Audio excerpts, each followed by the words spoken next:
Thank you. First item of business is the consent agenda. Approval of the minutes from the June 26, 2020 meeting. Do I have a motion for approval? Mr. Chair, this is Sean. So moved. Second. Great. Any discussion, or can we vote? Okay. We have a motion and a second to approve, so let's vote. Kyle? Mr. Abbasi. Approved. Ms. Cotton. Abstain. I did not attend that meeting. Ms. Elrod. Mr. Farrell. Aye. Mr. Friedman. Aye. Mr. Gregory. Aye. Ms. Halleck.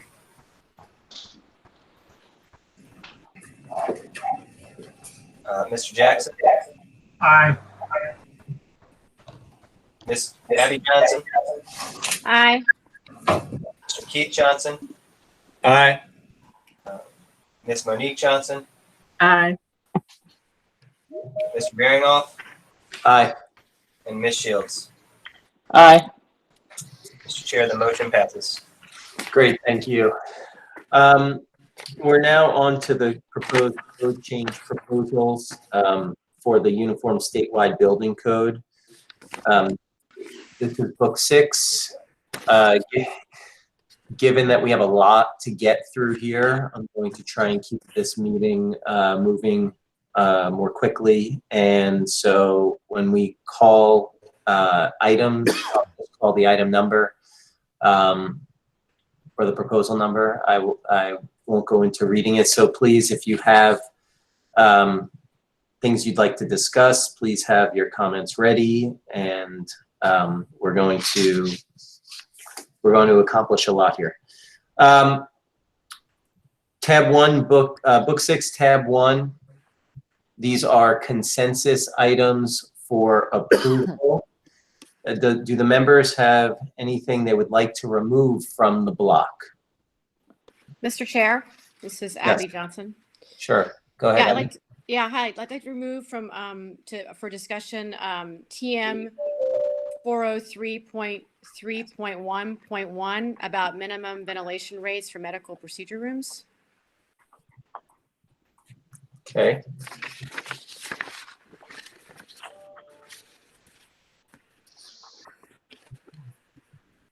Thank you.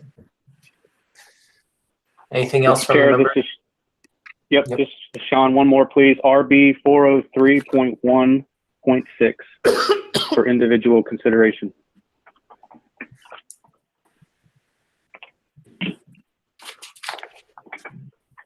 Thank you. Anyone else?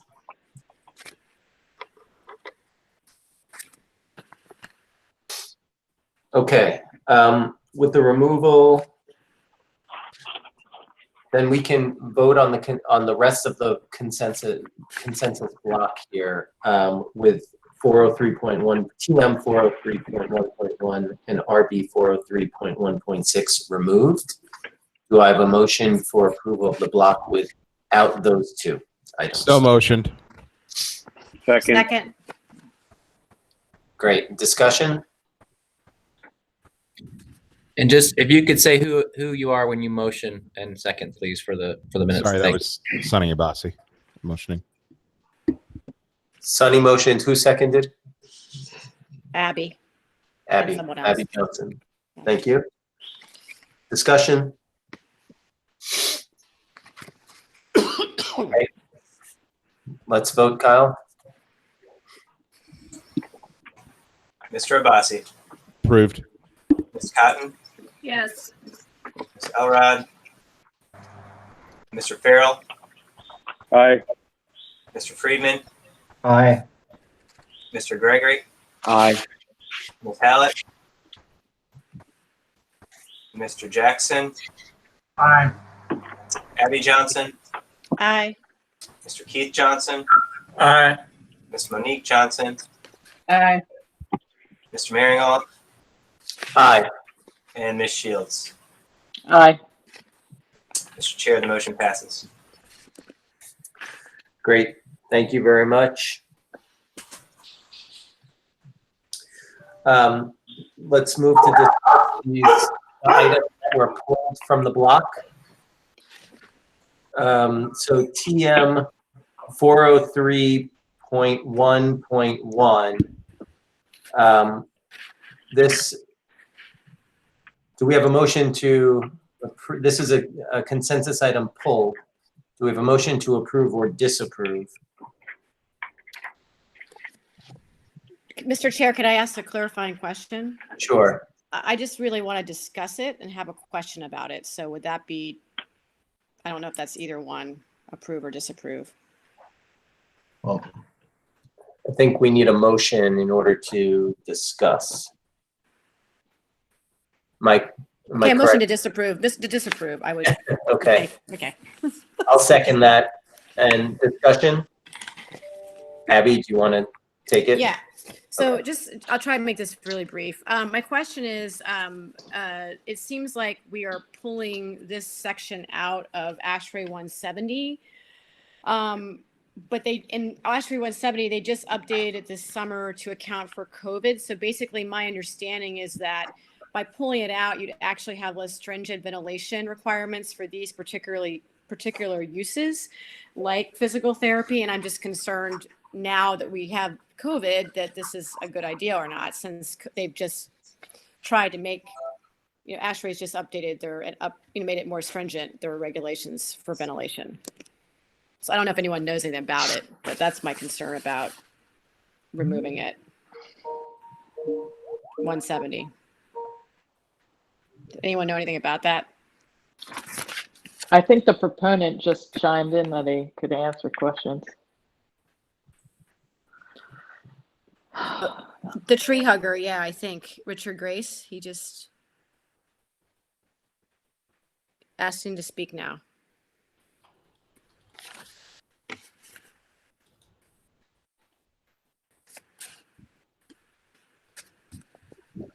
Mr. Chair, how do we do that? Mr. Chair, did you want to ask Cindy to get some information? Sorry, sorry, there must be something going on with my audio. Could you repeat that? The proponent has said he can answer any questions here. His name is Tree Hugger, but his real name is Richard Grace. Oh, I'm sorry. Chat. Where did that come in? Is that on the chat box? It is, yeah. I see. So actually, this is not really for public input. This Okay. committee meeting, so we're trying to keep, public comment is confined to the public comment part of the process. So here, this is just for the committee to discuss. Okay. Does anyone know anything about this or have any opinion about it? I mean, I'm not trying to be difficult here. I just want to make sure that we don't reduce ventilation rates when we have COVID. So Abby, this is Sean, and I'm certainly no technical expert on the ventilation rates in the mechanical code. However, but if you look at the reason statement, it basically says that they're trying to provide this in the Virginia code as opposed to sending them to ASHRAE 170 as prescribed. So I think your concern is resolved by what the proponent is trying to do, I think, just based upon the reason statement. okay, I saw that. I just want to make sure our code is not less stringent given COVID. That was all. But I'm not going to hold things up for this. But I appreciate that, Sean. Okay.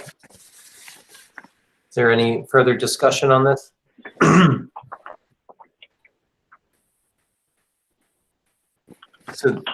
So there is a motion to disapprove this. And we'll go in a second.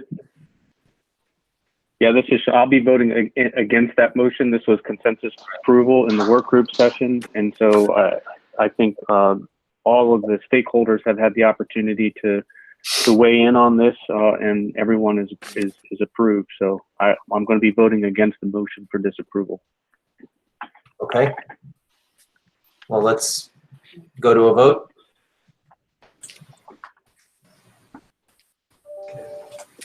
Mr. Abassi, Negative. Nay. Ms. Cotton, No.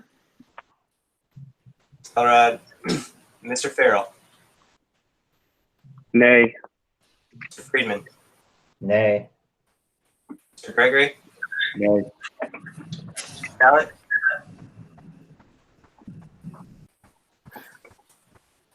Mr. Jackson, Nay. Abby Johnson, Nay. Mr. Keith Johnson, Nay. Monique Johnson, Nay. Maringoff, Nay. and Ms. Shields. Nay. Mr. Chair, the motion fails. Okay. Do we have a motion for approval? Mr. Chair, this is Sean. Approve as submitted, please. Second, this is Sonny. Okay. Discussion. Further discussion. Okay. Let's go to a vote. Mr. Abassi, Affirmative. Yay. Ms. Cotton, Yes. Elrod, Mr. Farrell, Aye. Mr. Friedman, Yes. Mr. Gregory, Aye. Ms. Hallett, Jackson, Yes. Abby Johnson, Aye. Keith Johnson, Aye. Ms. Monique Johnson, Aye. Mr. Maringoff, Aye. Ms. Shields. Aye. Chair, the motion passes. Thank you. That brings us to RB 403.1.6. Mr. Chair, this is Sean. I move to approve with the intent to modify per the comment letter from Chesterfield County Building Official, Mr. Ron Clements, dated October 8th, 2020, by inserting the words center line of the before the word bolt in the first sentence. I'll second that. Okay. Discussion. This is Brett, seconded. In the essence of time, I'll rely on Ron's letter to the board. Essentially, this just fixes an unintended consequence with the original language. Mm-hmm. Any other comments or discussion?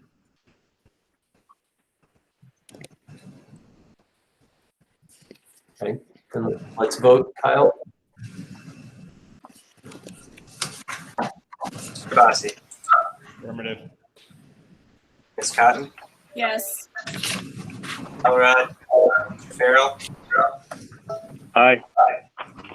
Friedman, Yes. Mr. Gregory, Yes. Ms. Hallett,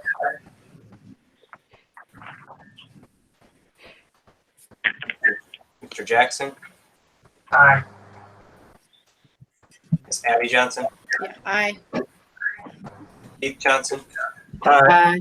Ms. Monique Johnson, Aye. Mr. Maringoff, Aye. and Ms. Shields. Aye. Chair, the motion passes.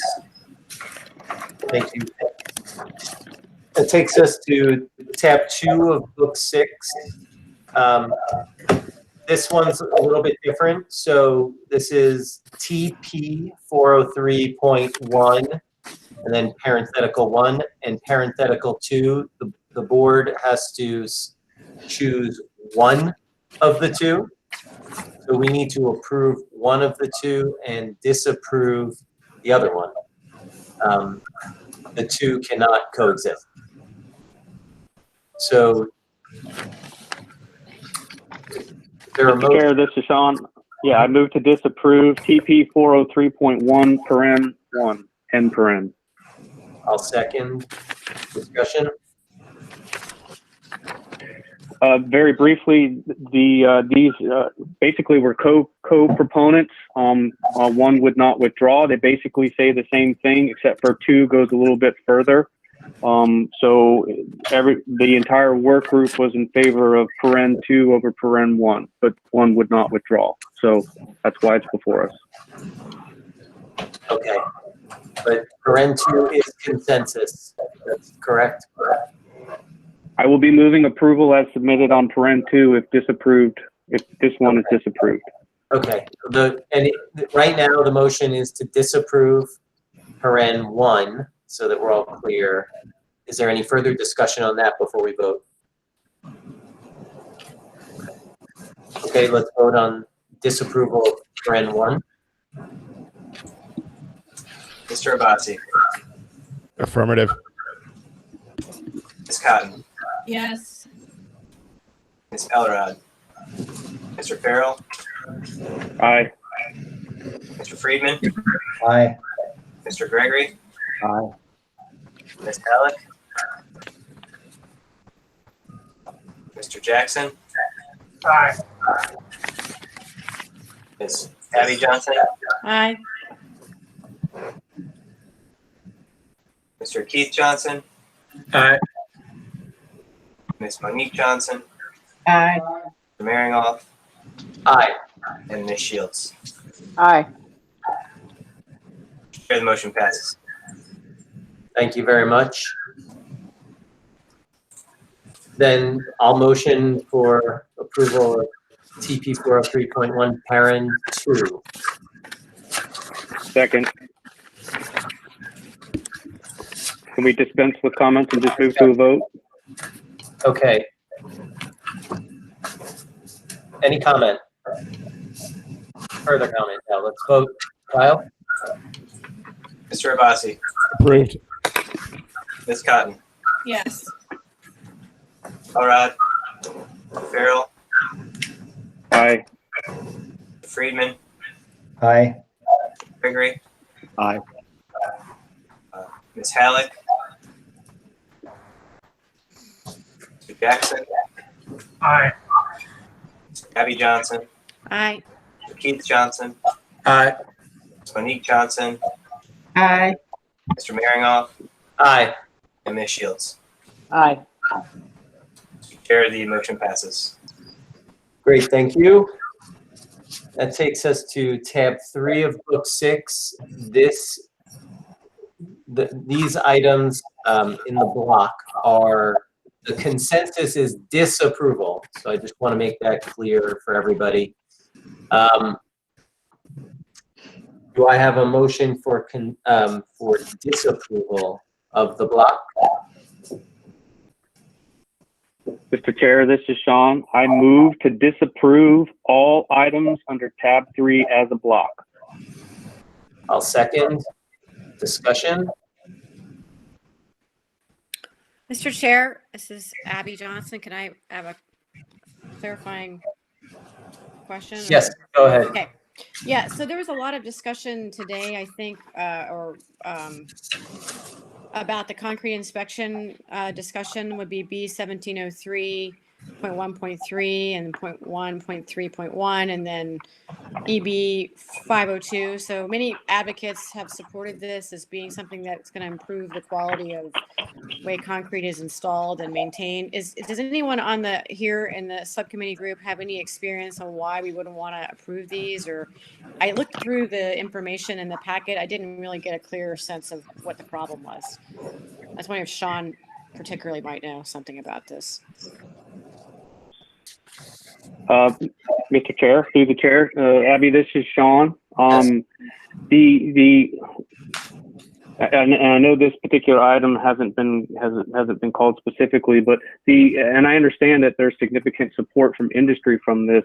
The concern that I have is that the proponent did not show up to the work group, did not present this code proposal, and therefore the work group participants really didn't get involved in in-depth discussion with regard to the matter.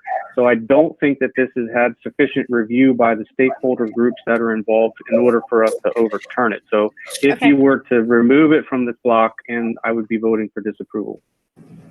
That's fine. That's all I wanted to know. Thank you. Okay. Further discussion or comment?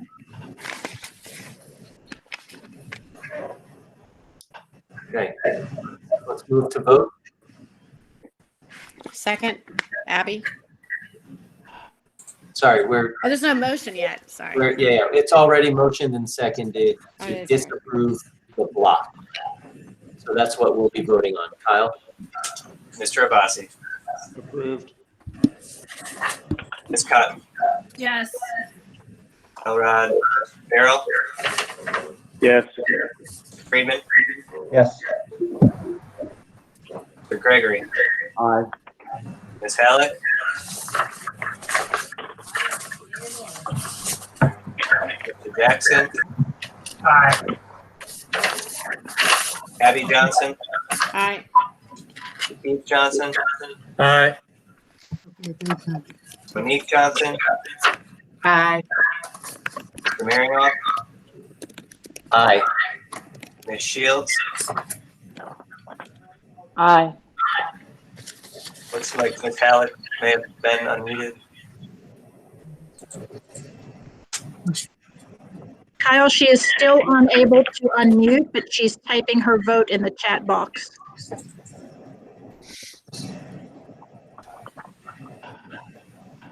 Got it. Mr. Chair, the motion passes. Thank you. That takes us to tab 4. These are the non-consensus items. We have to go through these individually, so I'm going to just read off the proposal numbers and try to keep us moving. We have to get through each one. So, and that means with a vote. So A13.8, parenthetical 2.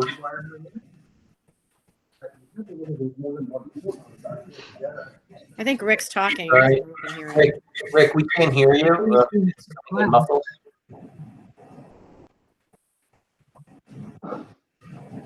It's probably better than listen to me anyway, but There- I move that we disapprove this proposal. And I think for the sake of clarity, I'm going to be moving to disapprove a number of these proposals. And I just wanted to give 4 what I think are the general reasons for the disapprovals. First, I'd like to begin by saying, given the complexity of this code, it's really gratifying to see the vast majority of the code changes were approved by consensus. And there's only a small number of items that are not on the consensus. In particular, there's been a lot of progress made on the often contentious issues of energy efficiency, resiliency, and as always, fire safety proposals. My assumption is that if proposals are not on the or on the non-consensus agenda, then it's probably a sign that the proposal needs further discussion during the next cycle. The second thing has to do with what we all know is our balancing test. We must apply to each proposal. In a perfect world where everyone has unlimited resources, I'd have little dispute with any of these comments made today. Unfortunately, that's not the case, and we're all faced with limited resources. And recognition of this fact, we are forced to analyze each proposal based on balancing the risk that the proposal is intended to mitigate associated with the costs that are caused by the proposal. And as we all know, anytime you must balance risk and reward, there are always differences of opinion on how to achieve this balance. Achieving this balance is most difficult when evaluating issues that impact the availability of affordable housing, which I think everyone on this call supports and wholeheartedly is looking for a way to reduce the affordability gap. So we need to craft regulations that balance the need to protect housing affordability with the benefits of, and mainly in this next set of proposals, energy efficiency. My second comment is on changing technologies. I urge the board to recognize that like the James River, science and technologies are constantly changing. You know, yesterday things were best practices, today they're obsolete. And I don't believe that the building code should be in the business of predicting the future. Several of the proposals today, those dealing with solar, EV charging, etc., we wouldn't even be talking about this several years ago. But technology has changed, and here we are. You know, who's to say that what we want to achieve today is going to be obsolete tomorrow? I mean, I can just give you one example of technology changing. You know, 10 years ago, iPod connections were the big craze in apartments. We installed them in every apartment, but before the first tenants arrived, Bluetooth came around. Also, when I built my house 20 years ago, I hardwired every room for the internet. Here again, never used it. Now the people who bought my house are left with just a mess of tangled wiring because I thought that's what the technology demanded. So I don't think that the building code should require actions that are limited to single technologies like solar power, like EV chargers. Things like that, they could just become obsolete quickly. And a thing that I understand is human nature, but there are several misconceptions on what motivates builders. And, you know, several of the comments stated that builders must be required to maximize energy efficiency in construction rather than imposing higher costs on residents and the public. I mean, this position is just based on the assumption that absent a regulatory mandate, property owners just ignore the economic benefits. This is just wrong. You know, if their benefits are there, whether they're for the tenant or for the property owner, I, as a developer, am going to look for them and seek them. You know, to make a bold assumption that all energy costs, the burden of them are put on the tenant is just not right. There's been a growing trend towards offering tenants all-inclusive rent, where the landlord pays for electricity. In those cases, the landlord's definitely motivated to install the most energy efficient equipment, regardless of a regulatory mandate. For my company's perspective, our main motivation is higher occupancy and market rates. And to achieve that, we've constantly found that tenants do ask about energy consumption, where they're paying the electric bill. And to a large part, their decision of where to rent is based on energy efficiency. All things being equal, these tenants select the most energy efficient unit. So I am motivated as a developer, as are most developers, to pick energy efficient equipment without being told what to use based on looking in a rear view mirror. Tomorrow, what was efficient today may be totally inefficient tomorrow. Now, this is very important also there's a total misunderstanding when you apply energy efficiency to affordable housing.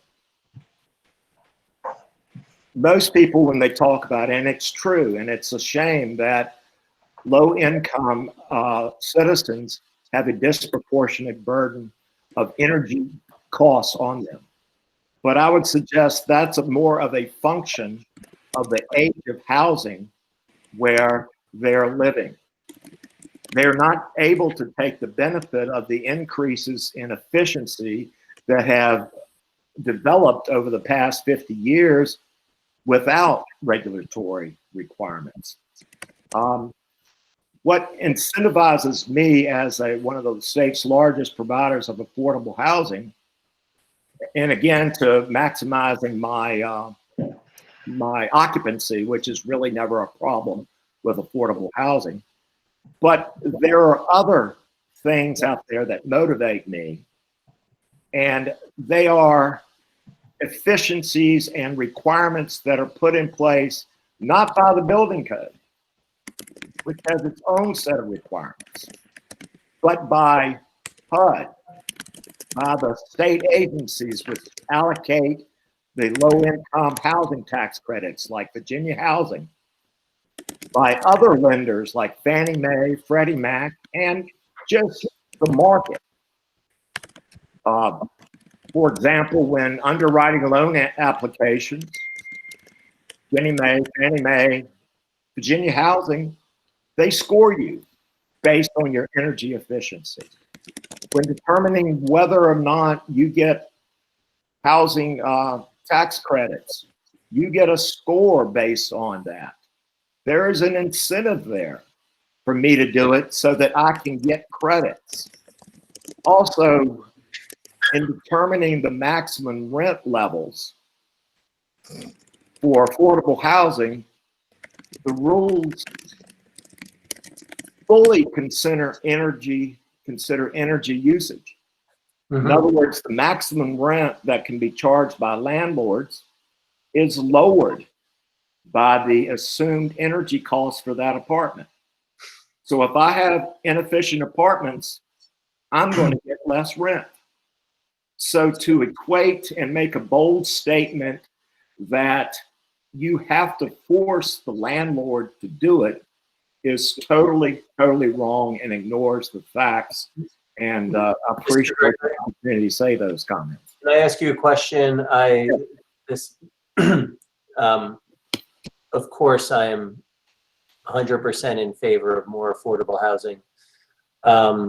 Understand all of your comments and appreciate them, and I thank you for sharing them. I want to, two questions. Well, one a comment. I'd like to just keep this this meeting moving. So in the interest of time, I'd like to just get back to the first item. Well, I appreciate that, but when there are misconceptions out there from the public, and we've got over 100 people in this phone call or whoever, they need to understand that things that have been said just ain't right. So understood. And that's why I did it, so that I won't do it on every single issue. Thank you, and I appreciate that, and you know, again, that you were provided a lot of time. Although I think you're still speaking, but we can't hear you now. I'm here. I'm not talking. Oh, okay. So maybe there's a delay with the camera. So just with respect to A 113.8 parentheses 2, is there? You made a motion to disapprove? Yeah. I will second that. And for further, is there any further discussion? I think I've covered it.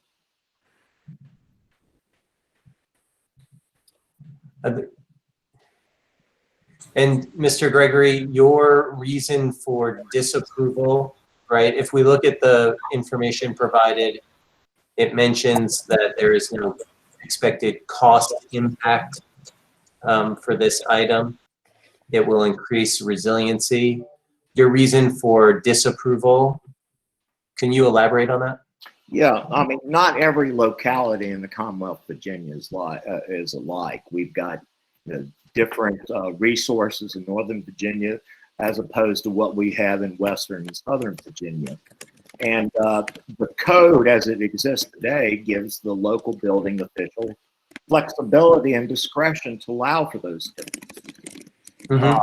And, I believe that our building officials should have that discretion just because the context is not always the same. Okay, great. Thank you. Mr. Thank Chair, you. this is Sean. Can you hear me now? Yes, go ahead, Sean. I'm sorry. I was trying to chime in before, but I was muted. So just briefly, the current code authorizes the code official to do this already. We don't need it. In addition to that, the proposed mandatory language is problematic in that it requires electrical system to be energized for a plumbing permit or a mechanical permit that isn't really reliant or tied into the electrical system. So it's Great. just unnecessary and burdensome. Vote disapproval. Thank you for your additive comments. Any other comment or just for discussion? Mr. Chair, I just have a question. Yes. So if I have just general comments about the non-consensus items overall, when would it be most appropriate for me to communicate those? I know we're going through each one, and it's really relative to the ones having to do with energy efficiency. Well, we'll be voting on each item individually. So you will get a chance to comment on each item if you want to wait until then, or if you have a comment with respect to the motion that is currently on the floor, you can speak now. Okay, I will wait. Okay, Thanks. great. Any other comment? Okay, let's go to a vote. Kyle? Mr. Abbasi.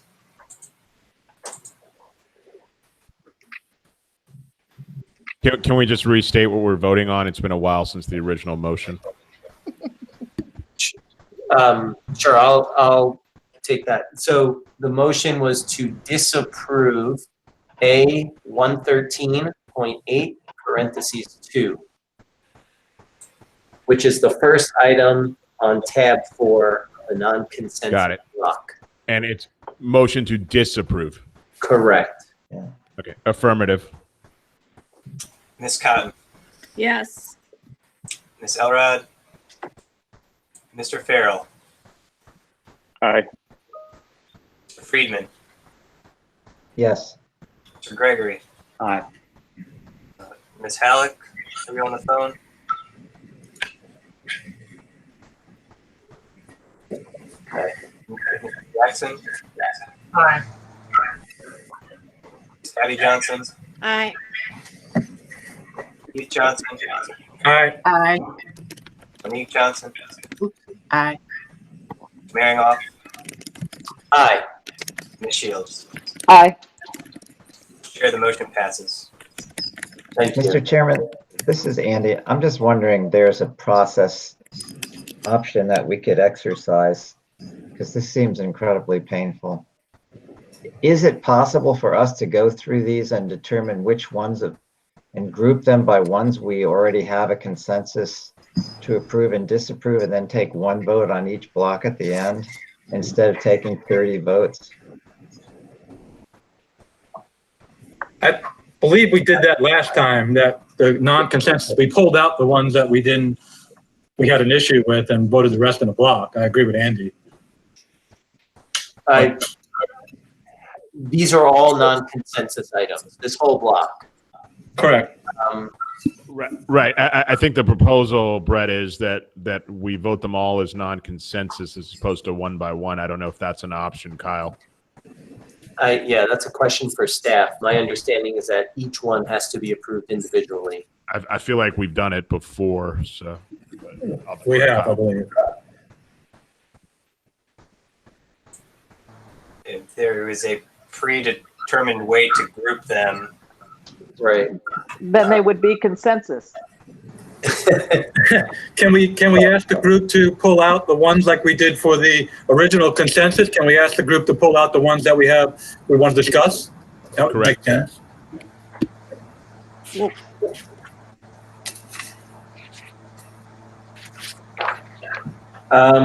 Mr. Chair, this is Sean.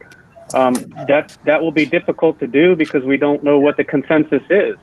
Some consensus is going to be for approval, some consensus is going to be for disapproval. So we have to go through each one of these independently Yeah, I think the only way that we could potentially shorten this time frame down is instead of asking for a vote from each member, the chair asked if anyone dissents to the motion. And if there's a dissenting vote, then we call for the entire roll. Otherwise, we can assume that it's a block vote. But I don't know that that's logistically or process-wise what BHED intends to do. This is a highly visible process and needs the most critical care with regards to how we handle it. Mr. Chair, this is Eric. Go ahead. Yeah, go ahead, Eric. So I do appreciate this is there's a lot of votes ahead. I do ask that to what Mr. Farrell said, we really, on these non-consensus ones, that is the role of the board to vote on these one by one. We can't, because of the roles of open meeting laws with items like this, we can't do voice votes. And I apologize for that. It does make it very cumbersome, but I just ask you to bear with us and take these and, it's going to be a lot of roll call votes, but I think that the main part of the time period is how much discussion there needs to be on each one. But sorry that we can't expedite it.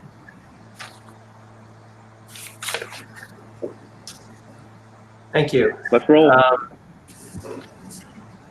So do we have a motion that we're on B713.8? Move to disapprove. This is Sean. Second. Okay. Second from Keith Johnson. Discussion. So the reason for my motion is the current language is sufficient to address the penetrations into the shaft wall enclosures. We should just stay with the model code. Great. Further discussion?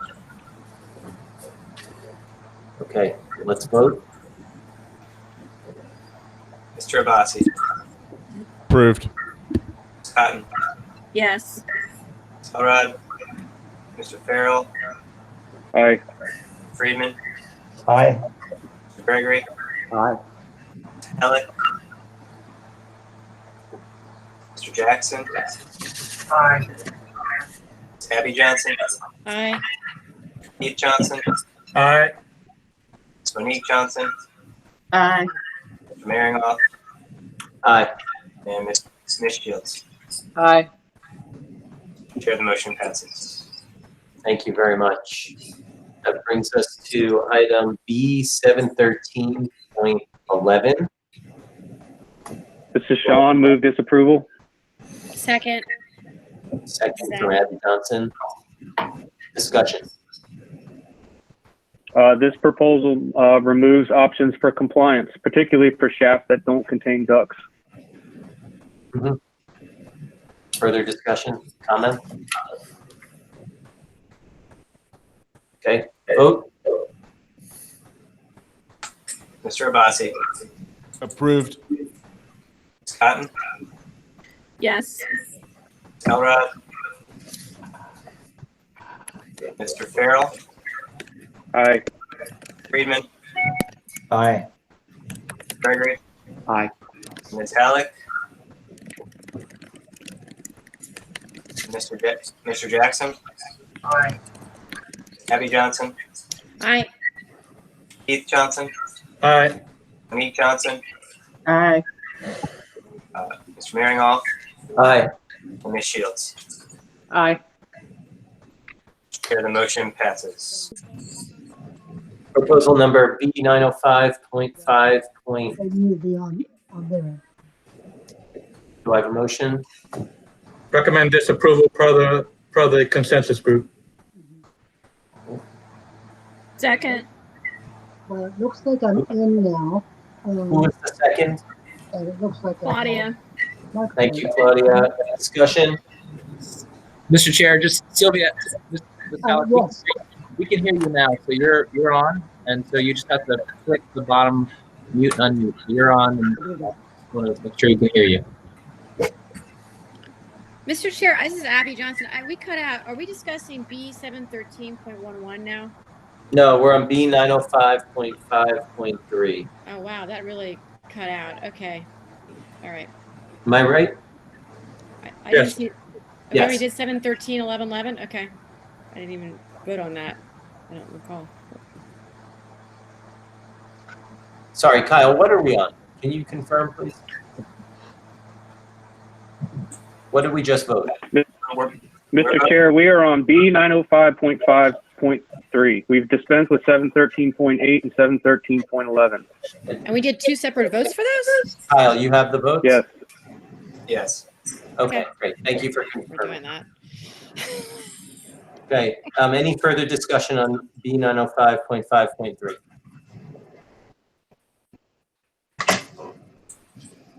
Okay, let's go to a vote. Mr. Abbasi. Approved. Ms. Cotton. Yes. Ms. Elrod.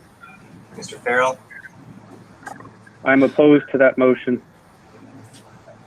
Nay. Friedman. Aye. Gregory. Aye. Talek. Aye. Jackson. Aye. Ms. Abby Johnson. Aye. Keith Johnson. Aye. Ms. Monique Johnson. Aye. Ms. Maringoff. Aye. And Ms. Shields. Aye. Chair, the motion passes. Thank you. B 916. Mr. Chair, this is Sean. I move to disapprove. Okay, is there a second to disapprove? Second, this is Abby. Second. Okay, second from Ms. So, Johnson. Mr. Chair, Discussion? Yes, go ahead. yes, so my reason is based upon the work group opposition, public comment provided by AIA, Mr. Kenny Payne, with emphasis added, public comment by Mr. Sean Farr. This is already a state amendment which considers factors regarding testing problems, eventual development of contiguous addresses, properties which can render non-compliance with the applicable building code as soon as development occurs, and the varying degrees of technologies within local fire agencies which are not consistent or uniform across the state.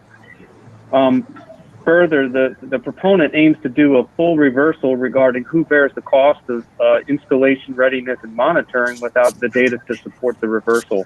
This is a big change that really departs from established consensus outcomes and codification.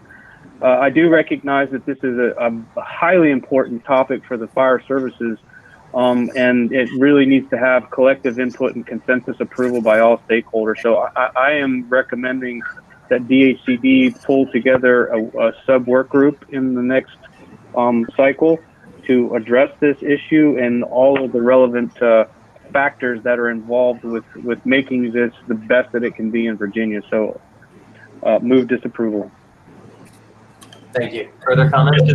Yes, Mr. Chair, this is Keith. So while I agree with Mr. Farrell's last part of that, and that was going to be my recommendation that a work group be established, I completely disagree with the first part of his statements. And really, I think our statements are going to go along the line of 916 as well as 918.1, the next two. Communications among the fire service is vitally important. If we go into a building and we can't communicate to the outside, we're in essence by ourselves. And the world has changed. Just think of what, and the 918.1, which again, they're related, very related, where the Virginia code requires that the owner put in a dedicated conduit for communications equipment.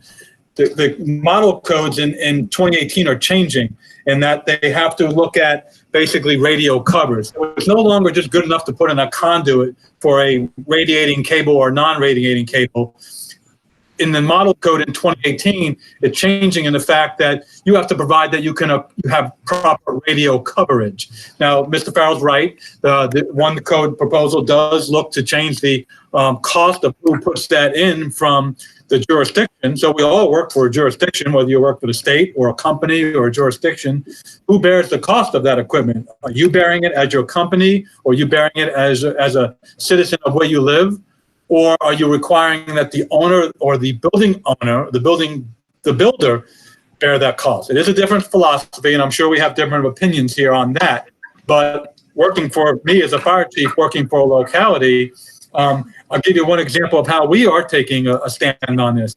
Schools are a major problem with communication, right? They're big, they're concrete, they're brick.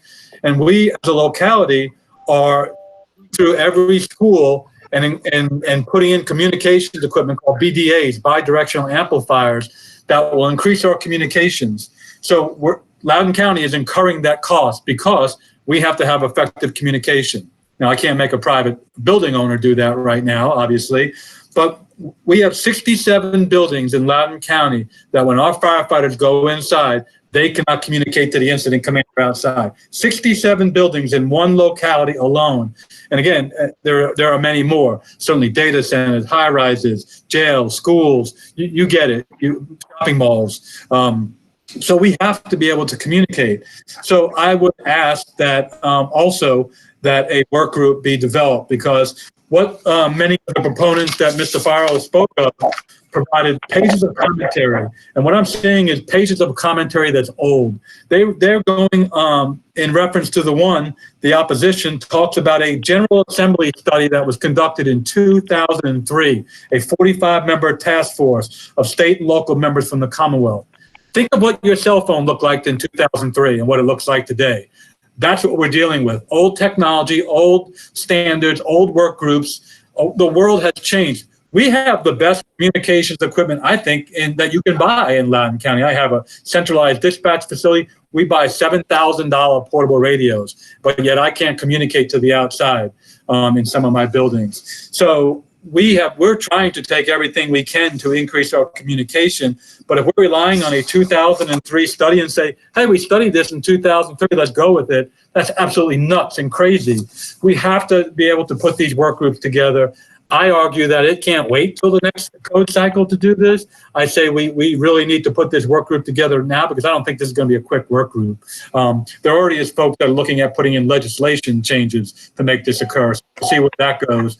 But I would offer that we DHCD to put a work group together sooner than later to look at this issue.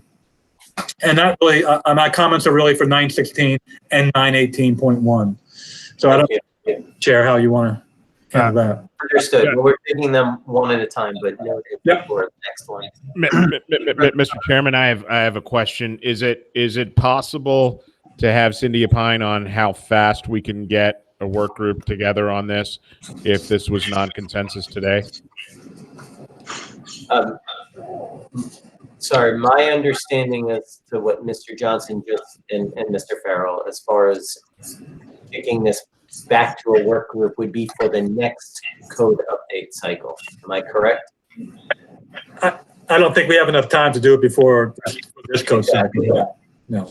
No, I know, but I thought at some point, I think last year or the year before, there was a couple of items that we had done outside of the code cycle, and I'm just wondering if there's an option here for that, because I'm trying to understand both Mr. Farrell and Mr. Johnson's positions.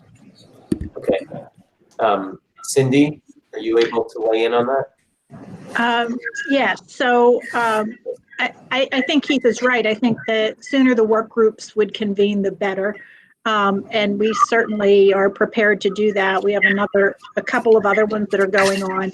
As far as when the board would approve any outcome to that, I do believe it would go to the next code cycle, which, by the way, we will probably start next year. You know, as soon as this one is effective, we're going to start the next one again. That's the nature of the beast. It's a living document.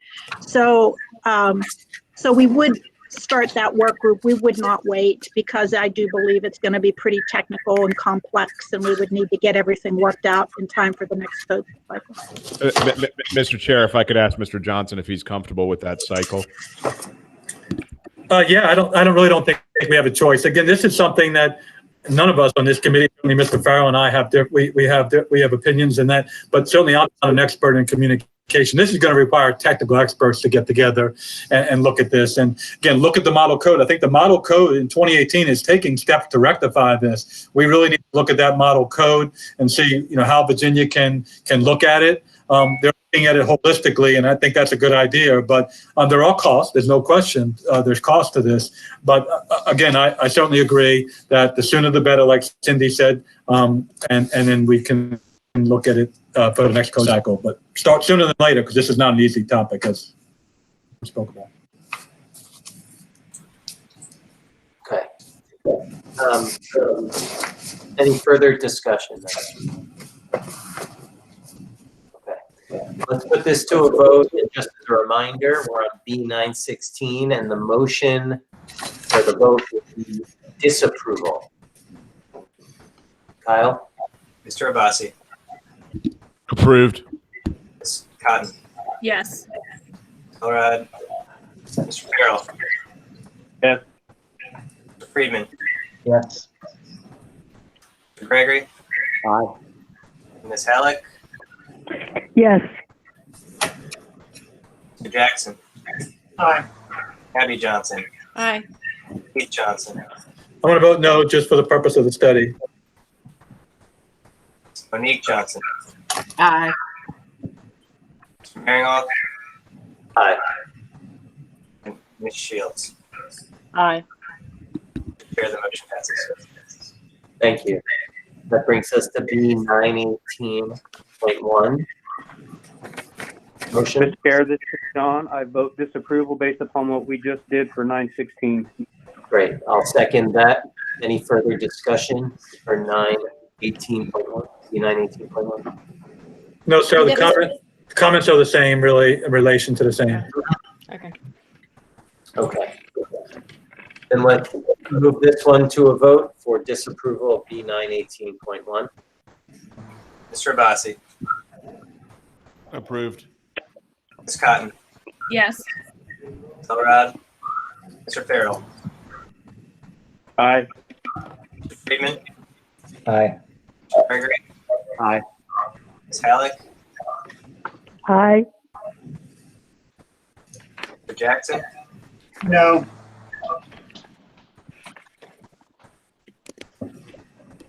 Ms. Abby Johnson. Aye. Mr. Keith Johnson. No. I'm sorry. Aye. Mr. Maringoff. Aye. And Ms. Shields. Aye.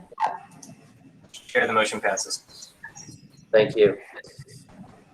B1004.3 parentheses 2. We have a motion? So this is Sean. I move to disapprove. I'll second that. Discussion? Yes, sir, Mr. Yeah, Chair, so this is. Go ahead, Abby. Okay. Sorry, hold on. Okay, go ahead, Mr. Farrell. And then you, Ms. Johnson. So the reason for my motion for disapproval is the Virginia Uniform Statewide Building Code at one time back in the 80s and early 90s required posting of maximum occupant loads in all use classifications and has progressively moved away from that requirement with the exception of places of assembly gathering because this is where most of the regulatory compliance is focused. This proposal appears to be taking us kind of back in time. Maximum occupant loads are available either on the actual certificate of occupancy or in the building file, and both are available to the fire official.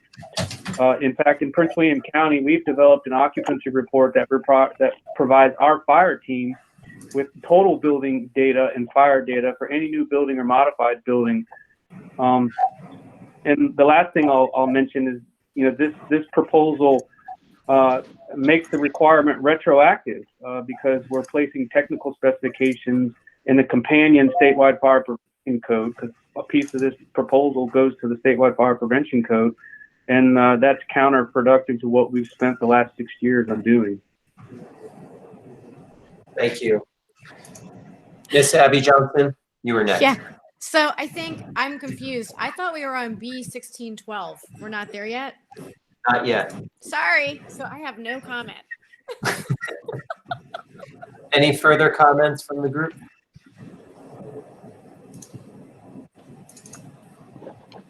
Okay, then Then we'll go to a vote to disapprove B1004.3 parent 2. Mr. Abbasi. Approved. Cotton. Yes. Elrod. Mr. Farrell. Aye. Mr. Friedman. Aye. Mr. Gregory. Aye. Ms. Hallett. Aye. Mr. Jackson. Aye. Ms. Abby Johnson. Aye. Keith Johnson. Aye. Ms. Monique Johnson. Aye. Baringoff. Aye. And Ms. Shields. Aye. Good, motion passed. Thank you. That brings us to B 1612.2.1. Do I have a motion? Mr. Chairman, I move for disapproval. Thank you, Ms. Cotton. Sean, second. Thank you. Discussion. So this- Very quick. Go ahead, Ms. Cotton.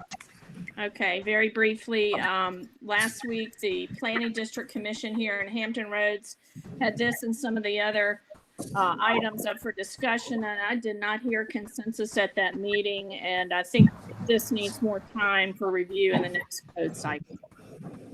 Thank you. Mr. Farrell? Yeah, if I could just add, the resiliency sub work information, there's 18 different stakeholder participants, including 4 different localities. So this proposal only accounts for about 50% of those total participants. And to me, that's true non-consensus, and I can't support it.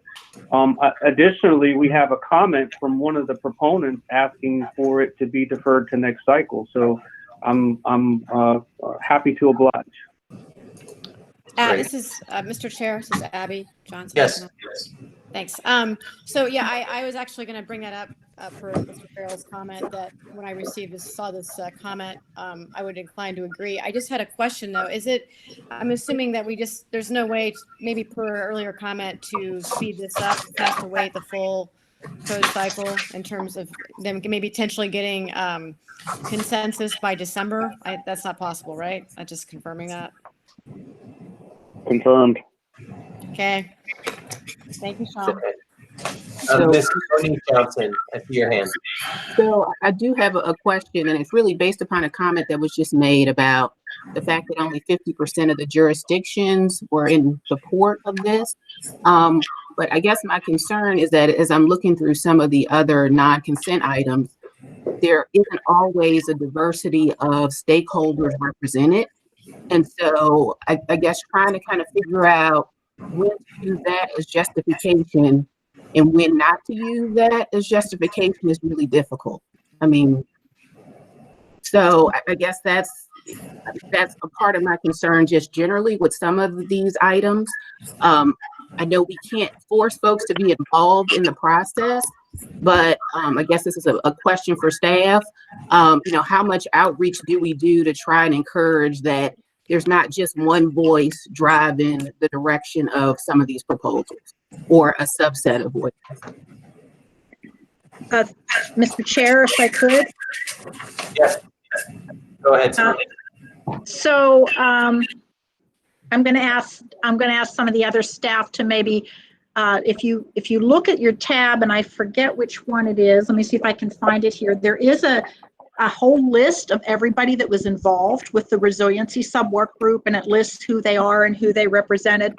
So that's the first part of those that participated. And then the second part is after that group came to their decision or recommendation or consensus or non-consensus, and this is probably a good point. I should have pointed it out earlier, but for the purposes of determining consensus and non-consensus, in Virginia, if it's not unanimous, it's non-consensus. So if there is just one person opposed to it, it's non-consensus. And if it's on the other side of that, if it's consensus for disapproval, it's anybody other than the proponent bringing it forward. If no one else supports that other than who's submitting it, then it's consensus for disapproval. So then that group's recommendation goes to the full work group meeting, and the full work group meeting would have been the work group 2 work group, and that's a much larger representation of stakeholders. And those that participated in the work group 2 meetings, I believe, are also listed in the summaries. So that gives you some idea of the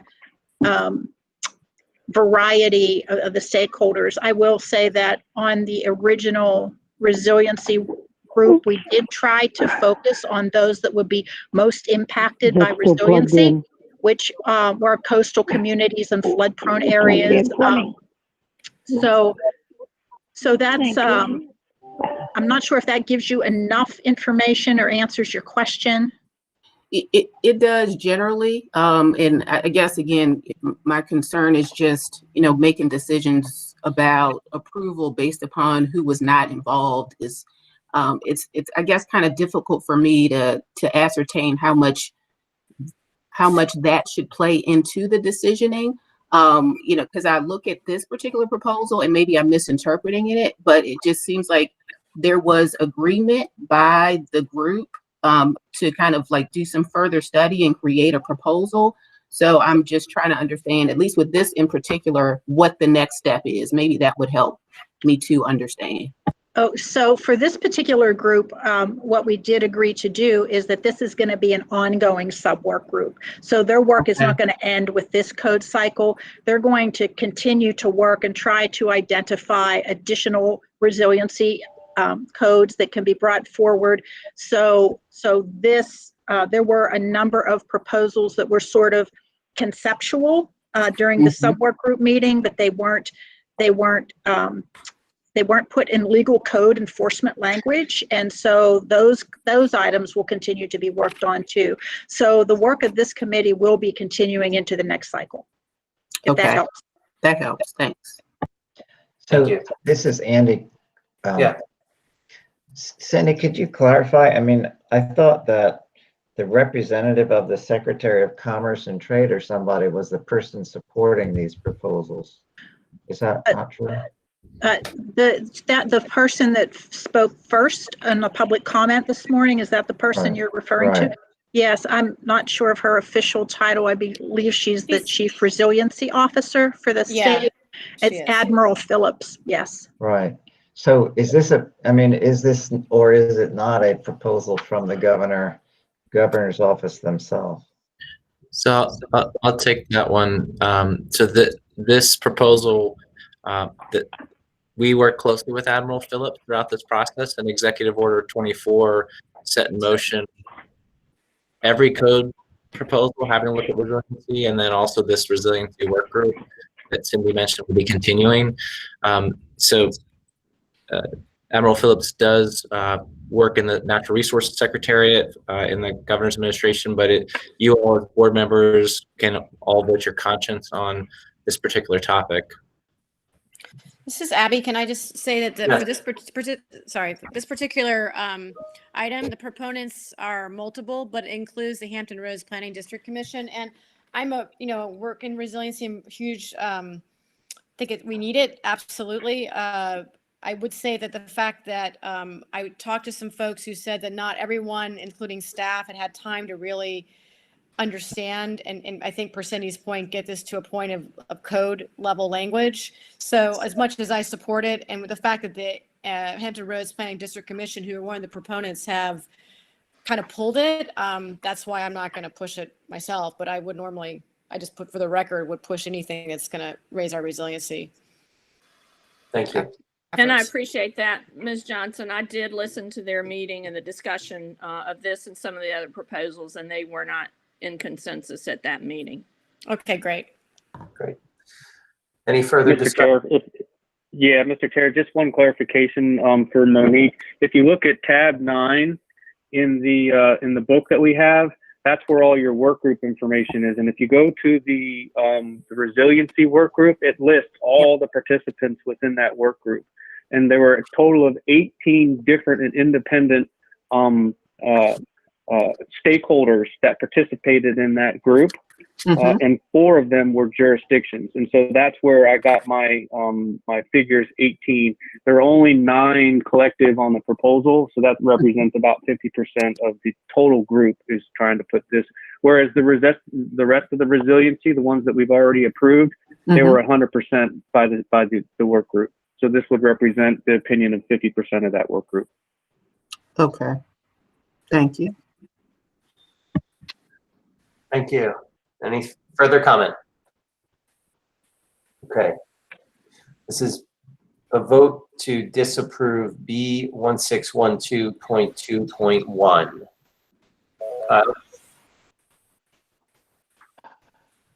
Mr. Abbasi, Affirmative. Ms. Cotton, Yes. Ms. Elrod, Farrell, Aye. Friedman, Yes. Gregory,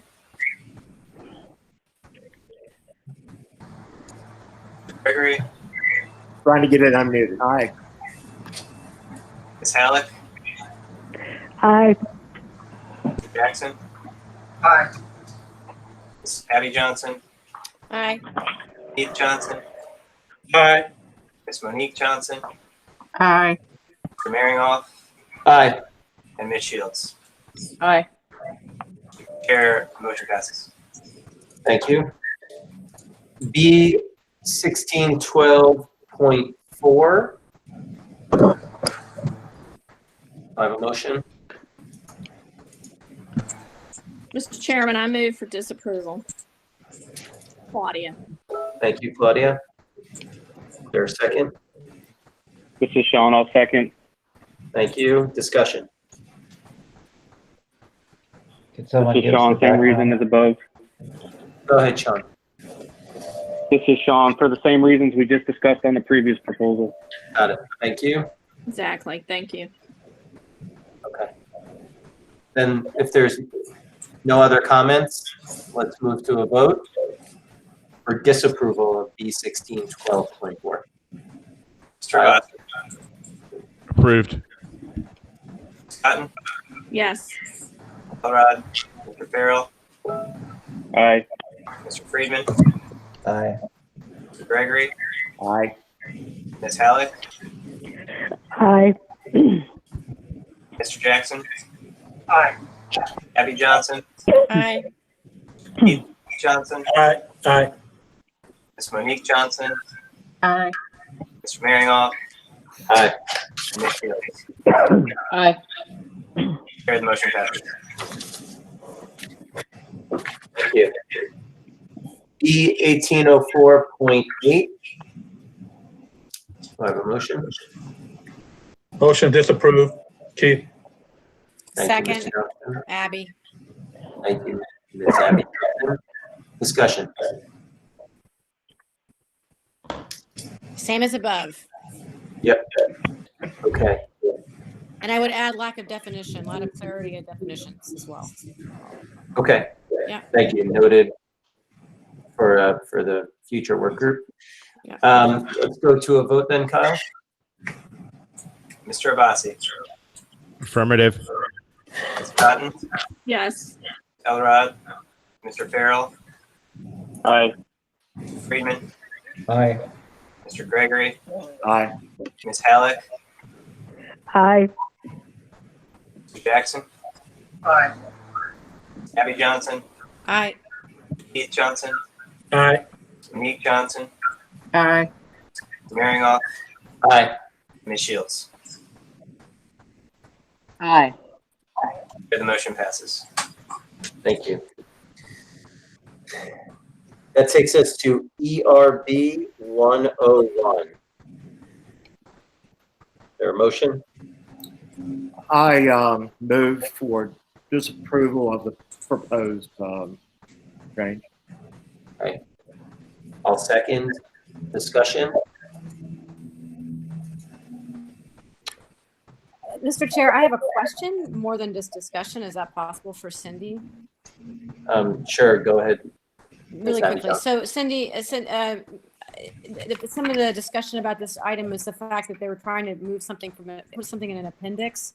And then that's not the way we do things typically in Virginia. Can you just clarify that? My understanding. I think you're on mute. ERB 101? Yes. That's correct. So typically, that is the way we do things in Virginia. It's a uniform statewide building code. The appendices does not give jurisdictions the ability to choose what they want to enforce and what they don't want to enforce. When we reference an appendix in the USBC, which sometimes we do, for instance, we put the tiny home appendix in the proposed regulation, but we made it mandatory. So it's not a choice. So if someone chooses to use that as a compliance path, they can do it. It's not optional. So there are times when we take the appendix and make it part of the body of the code with a pointer in the body of the code to the appendix. That way it's not optional. I don't know if I just confused you more or answered your question. Okay, yeah, I just want to know if this was kind of an unusual request to have it be in the appendix or not, or if that's. It is. I mean, it's typically done sometimes when there's not a statewide code and jurisdictions can choose to adopt or not adopt. Oftentimes, when something isn't quite ready for prime time at the national level, they'll start it out in appendix, thinking that it needs more work, and then move it parts or all to the main body of the code. But it's very unusual for Virginia. I believe the only appendix that we have where that comes into play is the radon, and that's based on a map. So even that is still, if you're shown to be a radon-prone area, then it shall apply. Okay, thank you. Further discussion or comment? Okay, let's go to a vote. This is for disapproval. Mr. Abbasi, Approved. Cotton, Yes. Elrod, Mr. Farrell, Aye. Mr. Friedman, Yes. Gregory, Aye. Metallic, Yes. Jackson, Aye. Abby Johnson, Aye. Keith Johnson, Aye. Ms. Monique Johnson, Aye. Maringoff, Aye. and Mr. Shields. Or Ms. Shields. Aye. Sorry. Chair, the motion passes. Thank you. E404.2. That point two? E404.2. Electric readiness. Chairman, I move for disapproval of this proposal.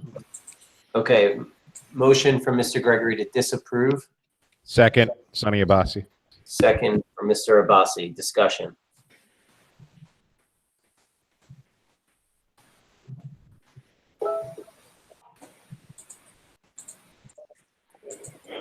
This is Abby Johnson. Can I ask Yes, go ahead.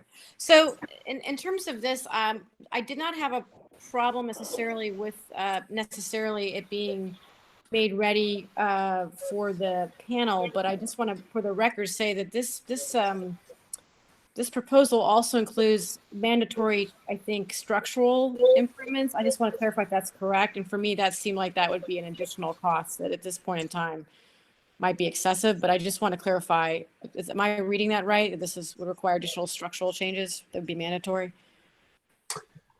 So, yes, my understanding is that it would require additional costs to increase structural load capacity for the roof.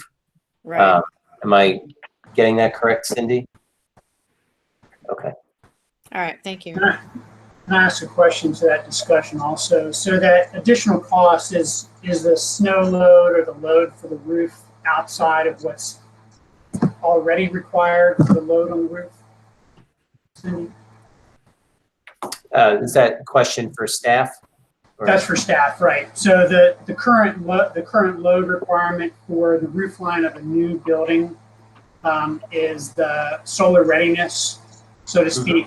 In addition, so would it require more structural integrity? It would require an engineering analysis of additional loads on top of the snow loads for solar panels plus snow loads. Right. So Again, I would renew the comments I gave earlier that this is requiring the building code to predict the future and putting in place requirements for technology that may or not prove to be the most effective in reducing energy demand. Thank you. So could I add something, Brett? Yeah. So, well, there's a way in which I agree with Mr. Gregory. There's also a way in which I disagree. It seems to me that the most cost-effective way to promote future energy efficiency is to build in not the actual devices, but the preparation for those devices so the homeowners can exercise whatever options are the best at the time that they make those decisions. And I really think the future of the building code needs to be more options for energy saving built into the base building so that people can do what you're saying, Rick, and do the right thing at the right time. But we're prohibiting that if we don't do some of this required preparation stuff. I'm not going to expect that this is approved today, but I certainly hope that in the next code cycle, we find a way to put in these preparations in the new construction so that options that consumers want to undertake can be done cost effectively. Yeah, well, I agree. I mean, again, all things being equal, you would want this in, but here again, with so many competing issues here for life safety, protecting our firefighters, et cetera, is this where we should really spend the money on? I mean, it certainly doesn't prohibit putting solar on, and what if tomorrow, we all read about the hydrogen cell? That's the way to do it. So, I got a big conduit and I got everything on my roof for solar, but they just parked in my 4x4 cube hydrogen cell. But anyway, I mean, yeah, you can't disagree that we need to have this flexibility, but I don't think it's the place for building code. Yeah, So I agree.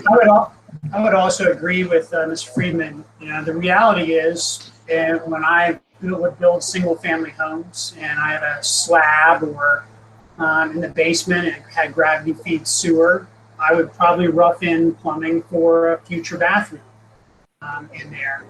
And that way it would allow that I didn't have to worry about a grinder pump or anything else in the future as a homeowner.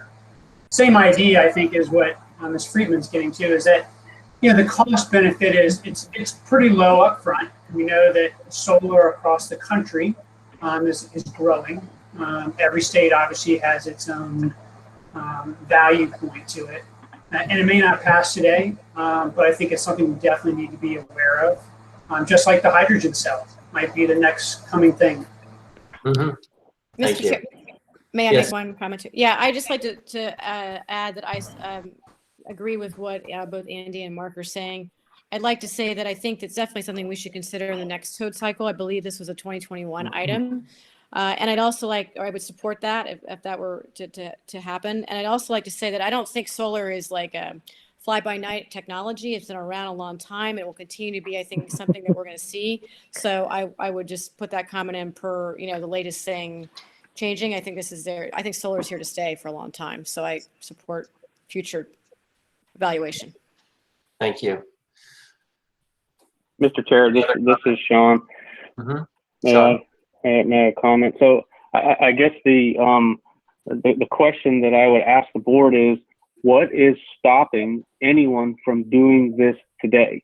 And the answer to that is nothing. There isn't a thing out there that is stopping anyone who wants to provide solar readiness, EV readiness, electrical readiness, backup generator readiness, if they wanted to implement the energy efficiencies and realize those cost benefit savings, they can do that right now today without the code mandating it, period. So it's a rhetorical question, just one that we need to ask ourselves, and we need to look at the legislative charge that's before us in terms of providing health, safety, and welfare at the least possible cost, because we do have competing interests in terms of providing the citizens and stakeholders of Virginia with the best product that we can, but we also have a competing interest of affordable housing that we need to realize, particularly in the current environment. Yep. Thank you. Any other comment before a vote? I just have one, given that comment, just one thing I wanted to kind of ask and communicate. I know what our charge is, but I'm just kind of curious. Do we have any responsibility or any of the work that we're doing as it relates to the building code supposed to align with any new policies that the state proposes? So I'm thinking about the Virginia Clean Economy Act. And I know this is a broader vision, but one thing I wanted to just make sure I communicated is, to me, that should in some way, that broad vision should inform our process. Monique, so this is Patty Shields. I just want to comment that following up on what Monique Johnson said, yeah, we're not just a bare bones organization that only promotes the safety and welfare. Promoting the welfare of the citizens also includes promoting energy efficiency. And so while I disagree, I don't think this solar ready provision is ready for passage in Virginia. I do think that part of safety and affordability, the entire analysis includes energy efficiency, and this is one thing that's pushing in that direction. So this maybe is a preview of how I'm going to be voting on some things to come, but that's where I stand. Thank you. So, Mr. Chair, this is Sean again. I just wanted to clarify. I certainly don't want to leave the board with the impression that I don't think energy efficiency is something that is outside of our charge. It absolutely is, but we do need to have some balance in there in terms of what we provide or what we mandate for the citizens of Virginia. Understood. Thank you. Further comment? Okay. Then let's go to a vote, Kyle. But then again, the motion is for disapproval. So the vote is on disapproval of 404.2. I'm sorry. Can you reiterate which provision? I just want to make sure. 404.2 mandatory solar rate. 404, but mandatory. Yep. And the motion is to vote is to disapprove. Motion is to approve or disapprove? Disapprove. I'm sorry, we're getting background noise. Let me take that. If you're not speaking, please go on mute. So, Mr. Abbasi, currently we are voting. If you are voting in the affirmative, you are disapproving E404.2. Affirmative.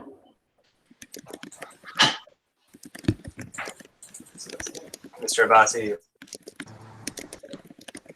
Approved. Affirmative. Vote. Mr. Abbasi, that was a affirmative. Yes, approved. Can you hear me? Yep. Ms. Cotton. Yes. Ms. Elrod. Mr. Farrell. Aye. Mr. Friedman. Aye. Mr. Gregory. Aye. Ms. Hallett. Aye. Mr. Jackson. Aye. Patty Johnson. Aye. Mr. Keith Johnson. Aye. Ms. Monique Johnson. Aye. Mr. Maringoff. Aye. And Ms. Shields. Aye. Chair, the motion passes. Thank you. Takes us to E405.10. Do I have a motion? Mr. Chairman, I move for disapproval of this proposal. Okay, I'll second that. Discussion. I think mainly for the reasons we discussed in the previous motion. I don't believe that the building code should be in the business of predicting the future. If you indulge me for a second, process of building a mixed-use project, 250 apartments, 70,000 square feet of commercial, and a 325 space parking deck. And we have decided on our own, without government requirements, to put in 155 EV chargers. We did that because we thought that's what the market would want. And I completely agree with some of the comments that, if people want to live downtown in apartments and they want to have EV cars, they're not going to be able to because there aren't any. Secondly, this thing has to do with, it's just a joke when you go in and say, well, you got to have 2 spaces and at least 20%. I mean, why are we getting into this minutia in the building? Thank you. Any other comments? Yeah, this is Abby Johnson. I have a comment about that. I can understand Rick's point of view from a multifamily perspective. For me, it wasn't really clear exactly how that would work in terms of zoning and what the cost implications are, because sometimes, in a multifamily complex, it could be really close, could be really far. I don't know. I just didn't. But for the single family, if it were possible to amend this proposal to only require it, adding the junction box and the, for single family homes with garages, I would be in support of that. I don't know if that's something others, if that's something we could do today, but I would propose amending that proposal to just include single family residential with garages only. Thank you. And Abby, I appreciate that, from a single family, but I also think from a multifamily perspective, even for what we, produce and develop, folks want to purchase an EV and there's no place to charge, they're running an extension cord out their 3rd-story window down, talk about a safety trip hazard and everything else. How do we, make sure that we have that available in new construction of a multifamily?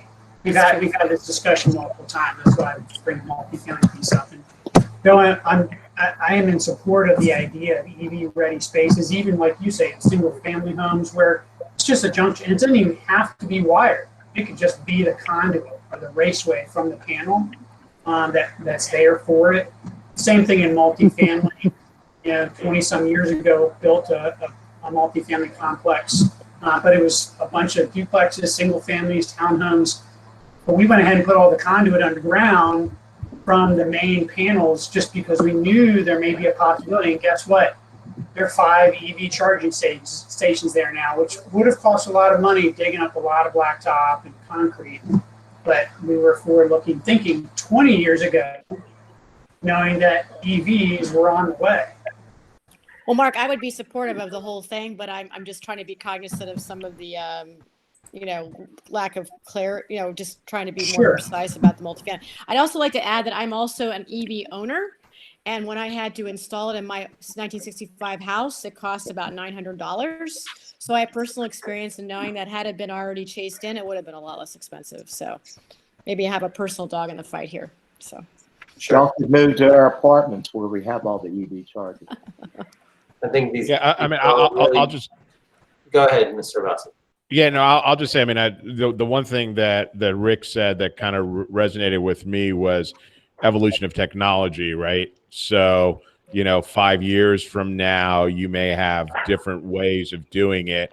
I was looking at an EV and didn't do it precisely because I didn't want to run the wire and all that stuff. And more the disruption and from the electric source and stuff. But one dealer I was talking to saying that they're going to hook up something where you can just drive in your garage and park on a pad. Yes. Right. So, and that's going to be out in a year or two. So, I mean, I think that's of all the things that we've been discussing on all the electric and solar, that's what resonated with me that Rick had said. Yeah, just as an aside, we've been working closely with Dominion Power on this project because it will have more EV chargers than any other building on the East Coast. And one of the reasons they have been reluctant to jump in is precisely that, the change in technology. And here again, to lock in on a technology that needs conduits. I mean, just look at your nightstand today. How do you charge your iPhone? You put it on the pad. So things change. And it's a great idea, and I'm totally for it, but not in the building code context. Right. And against that point, the driving in, parking over top of a pad, guess what? That electricity, it has to come right out of the wall to that pad you drive over top of. So just again, I don't know that. Point, how did Bluetooth come to us? I don't know that. Just like on your side desk where you put your phone on top, the reality is that electricity's got to come from the wall. Same idea. It's just, again, probably not going to obviously be passed today, but I think it's really important for us to be looking, especially as we go to the next code cycle, for sure. Agreed. Thank you. Agreed. Further comment? Okay, let's go to a vote. This is to disapprove E405.10. Mr. Abbasi. Yay. Patton. Yes. Elrod. Mr. Farrell. Aye. Mr. Friedman. Aye. Mr. Gregory. Aye. Ms. Halleck. Aye. Mr. Jackson. No. Ms. Abby Johnson. No. Mr. Keith Johnson. Aye. Ms. Monique Johnson. Aye. Mr. Marinoff. Aye. And Ms. Shields. Aye. The motion passes. Thank you. E1301.1.1.1. Again, Mr. Chairman, I move for disapproval of this proposal. And again, it's kind of cumulative. We've worked on this. The work groups have worked on it. And I think the fact that it's non-consensus means that it could benefit from another year in the basket. Thank you. I'll second so we can have further discussion. Anyone else like to comment?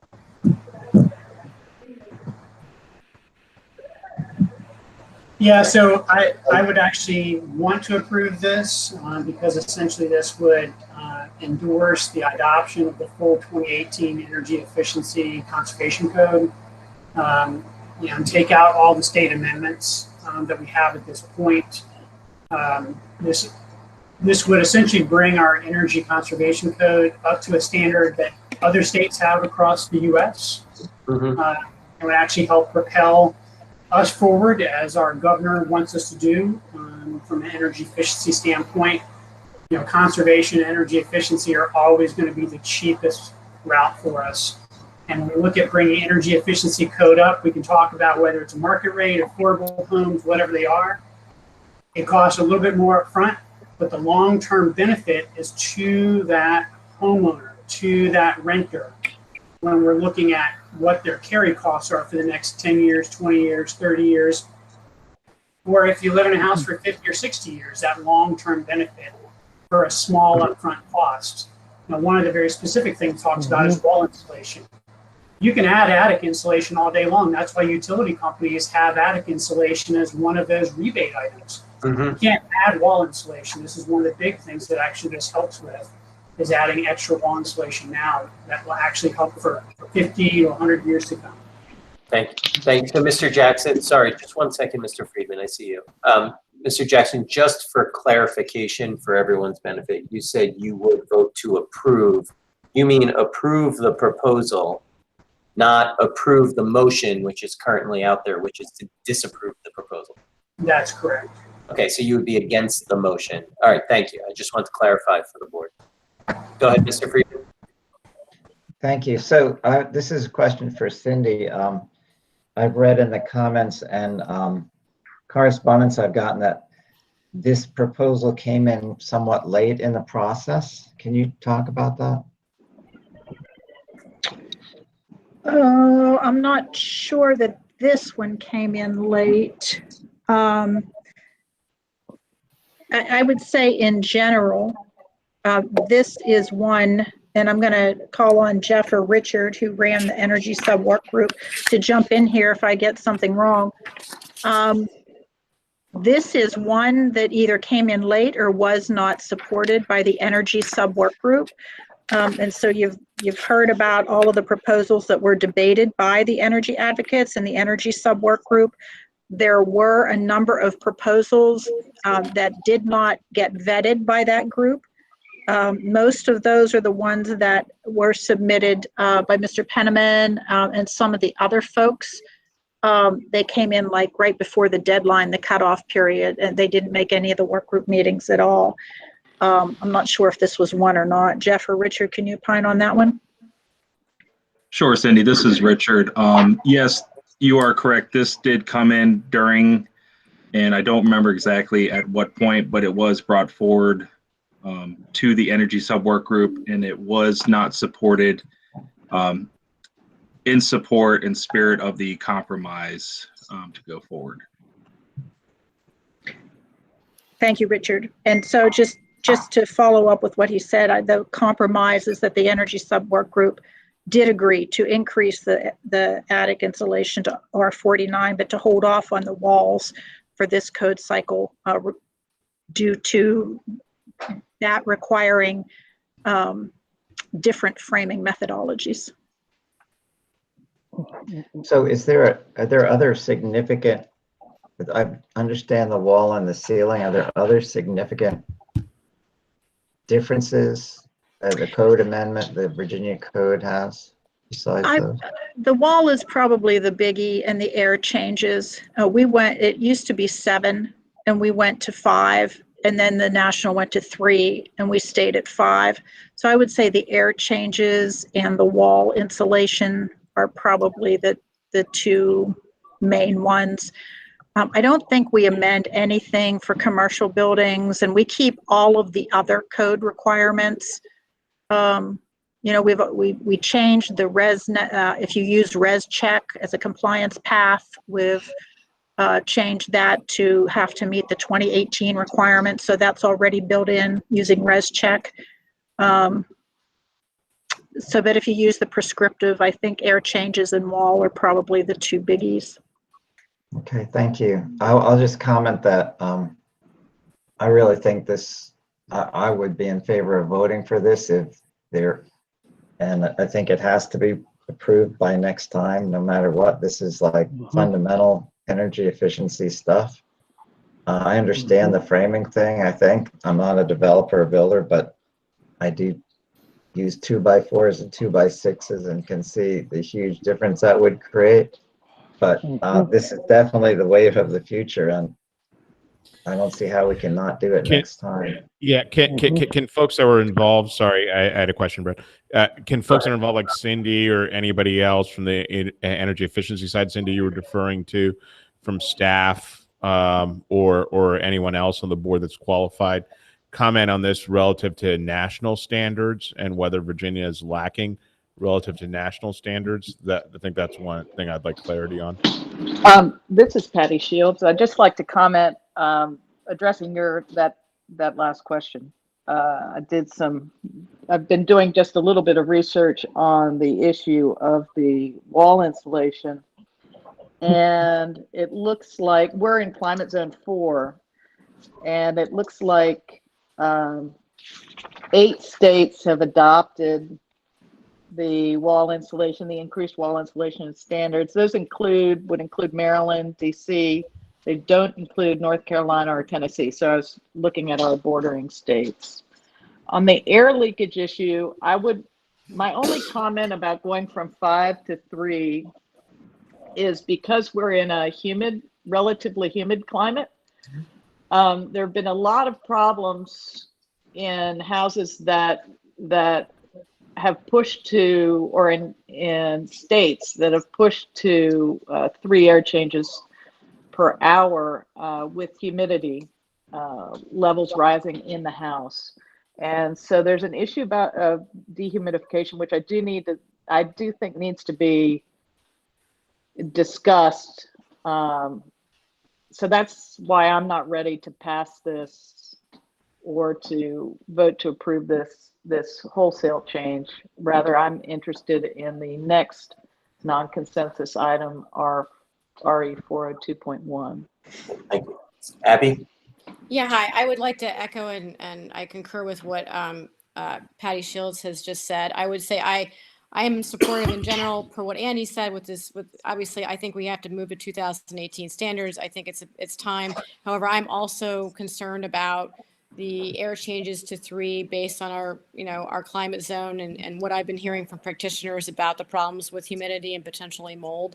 So similar to, I would just put on the record, I really hope this goes the next time, but I will roll, the next item as well is something that I'm going to be, moving to support. Thank you. Further comment?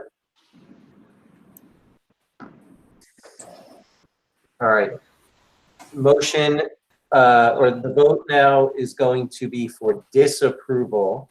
If you're in the affirmative, you're disapproving E1301.1.1.1. Kyle? Mr. Abbasi, Affirmative. Ms. Cotton, Yes. Ms. Elrod, Mr. Farrell, Aye. Yes. Mr. Gregory, Aye. Ms. Halleck, Aye. Mr. Jackson, Nay. Abby Johnson, Aye. Keith Johnson, Aye. Ms. Monique Johnson, Aye. Mr. Maringoff, Aye. Ms. Shields. Aye. Chair, the motion passes. Thank you.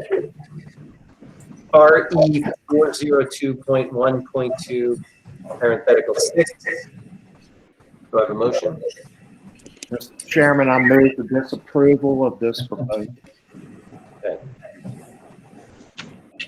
Is there a second? Okay. I will second. Discussion. Go ahead. This is Patty Shields. As I said on the last item, I appreciate Dick Gregory's statement about items that are consensus, and there's a reason why they're consensus, but there's also a reason why they're not consensus. And in this case, this has been a not consensus item, I don't know, for 8 years. It's a big deal moving from 2x4 to 2x6 construction. I mean, we are changing, or builders have to approach construction differently. But I think we've been waiting. I think it was 2012. This was last time, or the first time we started talking about it, and we haven't stopped since. And I do think since other states around us are moving forward, that it's time that we push forward as well. A point of clarification on this one, if I could.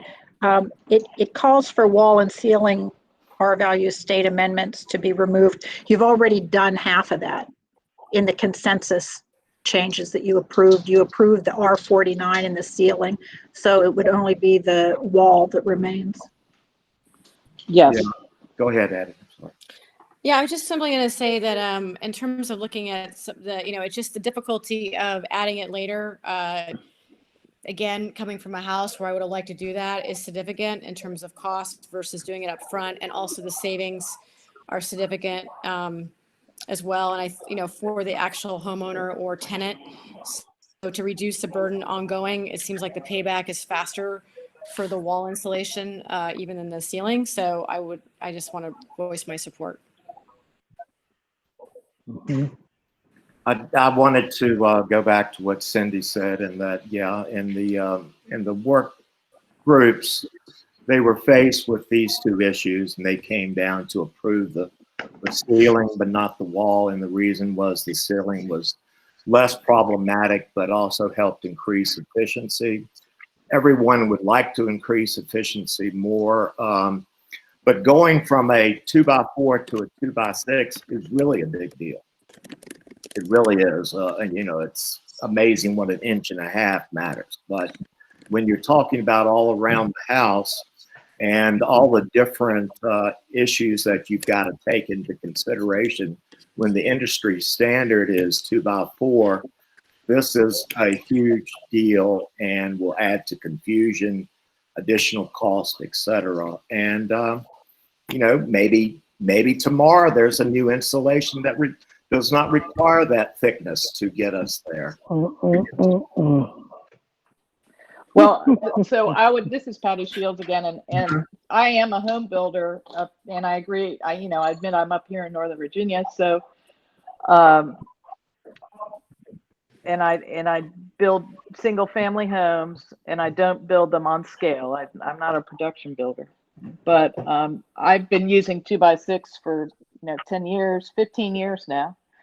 And the increase in cost, the changes to the building are not that significant. You have to deal with extended gyms, and we can go into all those discussions, but it is a big change, I agree, but it's one that the entire country is moving towards. And if you take the policy priorities of the governor's policy priorities and our individual, duties to, or responsibilities to consider those priorities along with the welfare and health of citizens, I believe that this is a change that's overdue.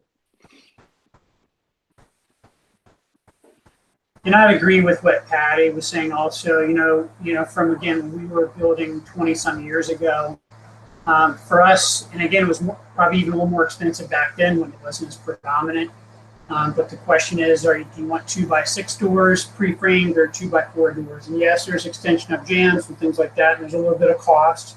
What we also found pretty significant was a comfort saving, a comfort actually for the resident afterwards from a sound standpoint. 2x6 walls actually cut out a lot of outside sound also. So it's not just energy efficiency, and again, it's that long-term payback. It's not the small little bit right up front. And if it's mandated across all of Virginia, everyone shares in that cost. Everyone understands. Builders come online just like they have by putting insulation in the walls now, where they didn't 50, 60 years ago. I'm having a hard time understanding why everyone shares in this additional cost. Because everyone's going to be adding that cost on when they price that house out. So everyone's sharing that express. So when someone says, well, that new house costs that much per square foot and that one costs that much per square foot, it's apples to apples because the walls are the same. Except for the millions of existing homes that are out there, you're right. Absolutely, which we can't go back and actually insulate those, right, like Adam was talking about. Yeah, and I'm not going to belabor the point anymore, but if I had $1 for every time I've heard someone say, well, it just adds a little more, it just adds a little more. Well, those little mores add up. And again, it's just all things being equal. Is this a good thing? Hell yeah, let's vote for it. But there's a point where all these good things, we all can't drive a Tesla. We all can't do that. I would love everybody to have one. It's safer. You have a Tesla, Abby? No, I was just going to say something. Yeah. Okay. Go ahead, Abby. I have a Bolt, but anyway. So I have the poor man's Tesla.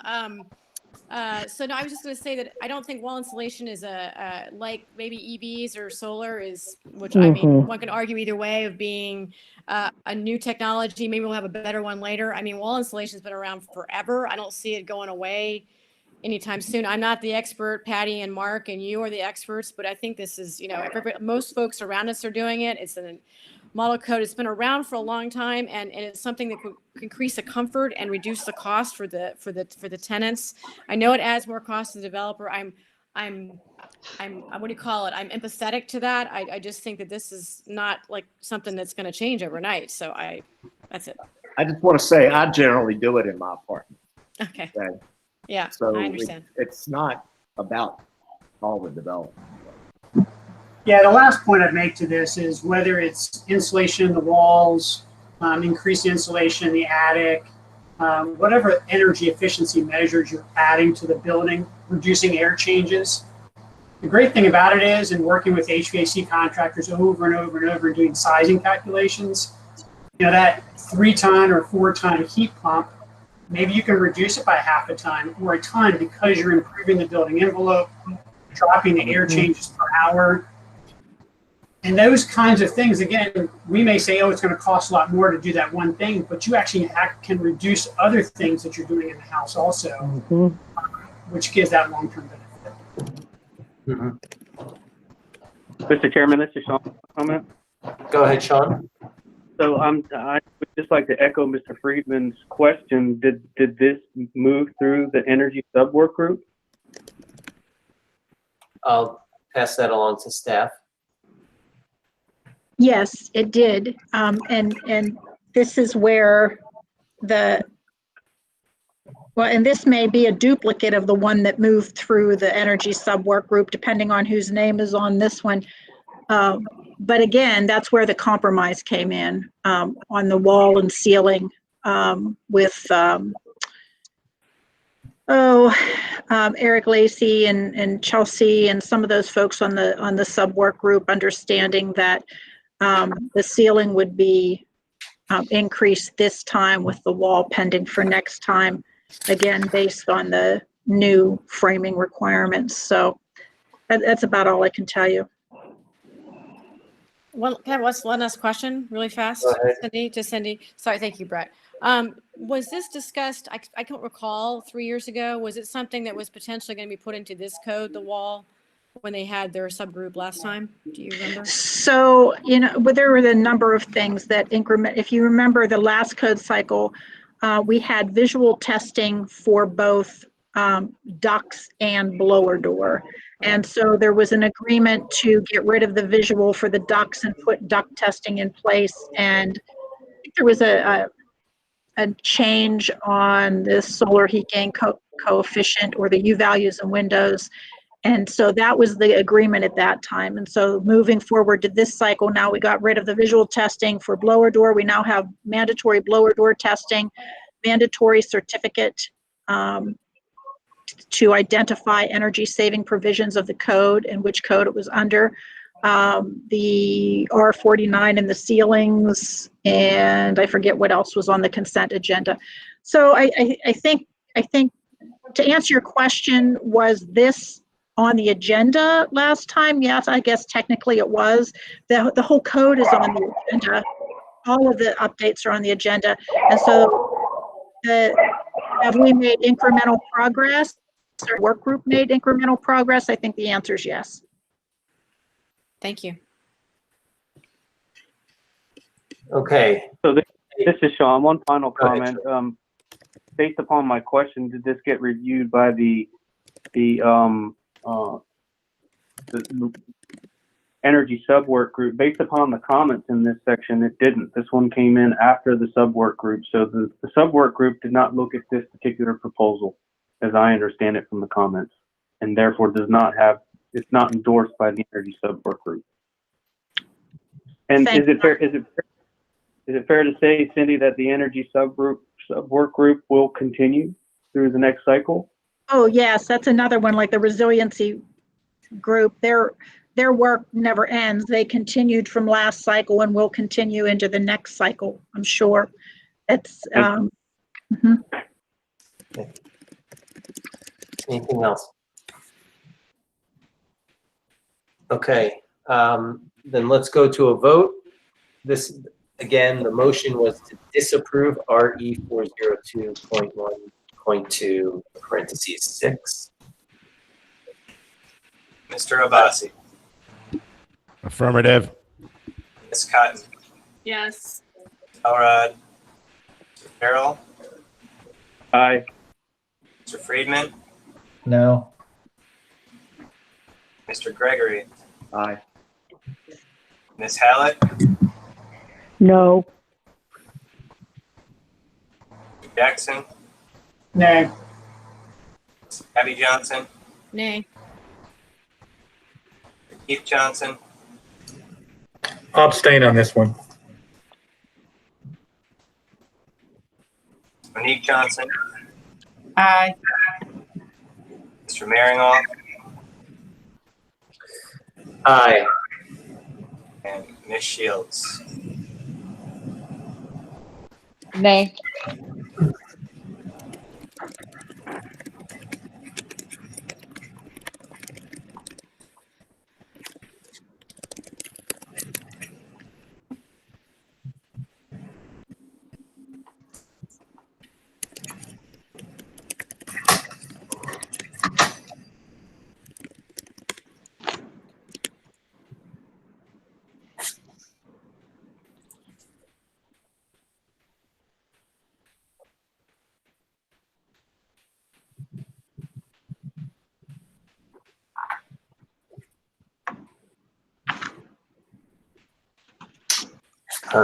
Kyle? Are you still tallying? Yes.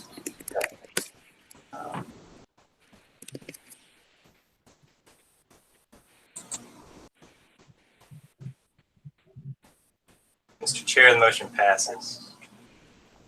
Okay, thank you. RE 402.4.1.2, parenthetical 2. Do I have a motion? Mr. Chair, I'll move for disapproval based on the previous conversations. Thank you, Ms. Cotton. Second, Sunny Abbasi. Thank you. Discussion. Any further discussion, I should say. Okay, then let's go right to the vote to disapprove. Kyle?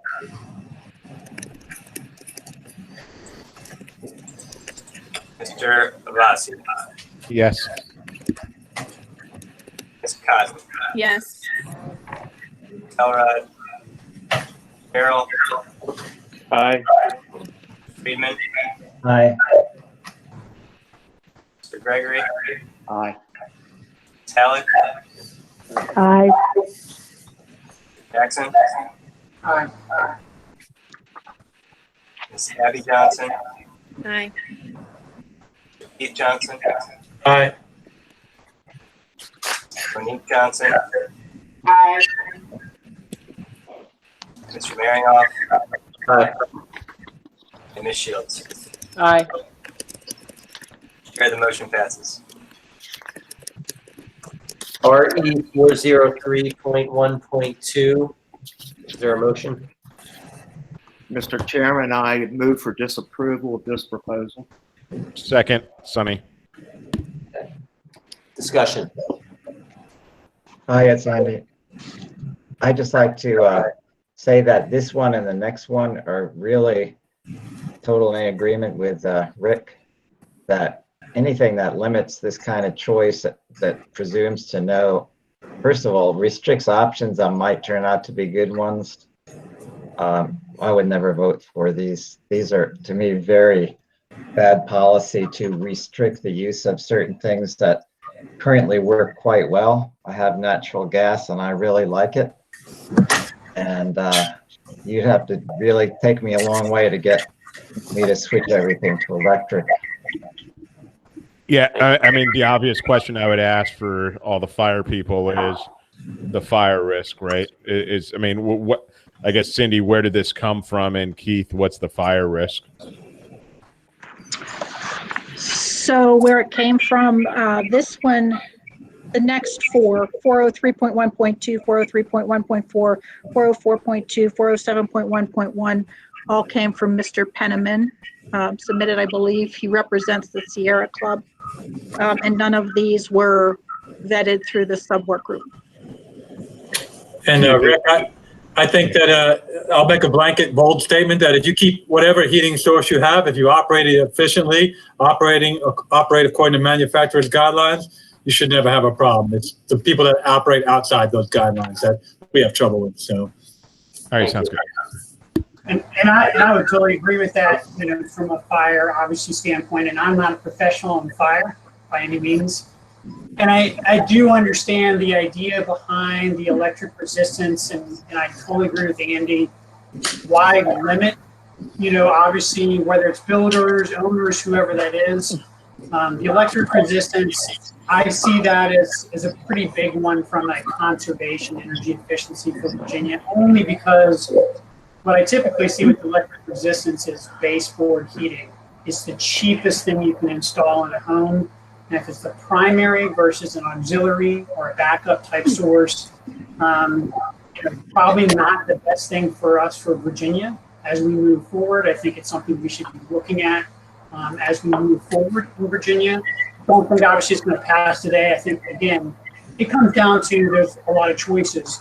I think that's one of the worst choices. It's in many ways like just turning on a whole bunch of hair dryers or plugging a bunch of those little space heaters in all over your house. Same type of idea. It's really a really poor use of our natural resources as a state, as a No. Thank you. Abby, you Yeah, had- hi. Thank you, Brett. I would just like to, I agree with both what Andy and Mark said. I would add that I think I understand where this is coming from, and that if you have an environment in which we really could rely on enough renewable energy to support and not overburden the grid, and to have the ability to have backup. I mean, I know this is I guess I'm talking to the next one as well. Having the grid be able to be a mixture of renewable and fossil fuels, or fossil fuel generated through power plants, I could get behind it, but I don't think we're there yet. I used to live in California, and in California, maybe at a point where it can. Even there's some concerns with not using natural gas because of some of the blackouts. So for that, I'm not disputing others. Okay, thank you. Any further comment? All right, then let's go to a vote. And again, this is for disapproval of RE 403.1.2. Mr. Abbasi, Yay. Patton, Yes. Telrod, Mr. Farrell, Aye. Mr. Friedman, Aye. Mr. Gregory, Aye. Talley, Aye. Mr. Jackson, Aye. Abby Johnson, Aye. Keith Johnson, Aye. Monique Johnson, Aye. Mr. Marinoff, Aye. Ms. Shields. Aye. The motion passes. Thank you. RE 403.1.4. Is there a motion? Make a motion to disapprove for the same reasons as before, last one. Thank you, Mr. Johnson. Second, Sonny. Okay, great. Do we need discussion? All right, then let's go to a vote on this one.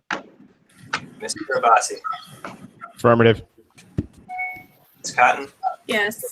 Ms. Elrod, Mr. Farrell, Aye. Mr. Friedman, Aye.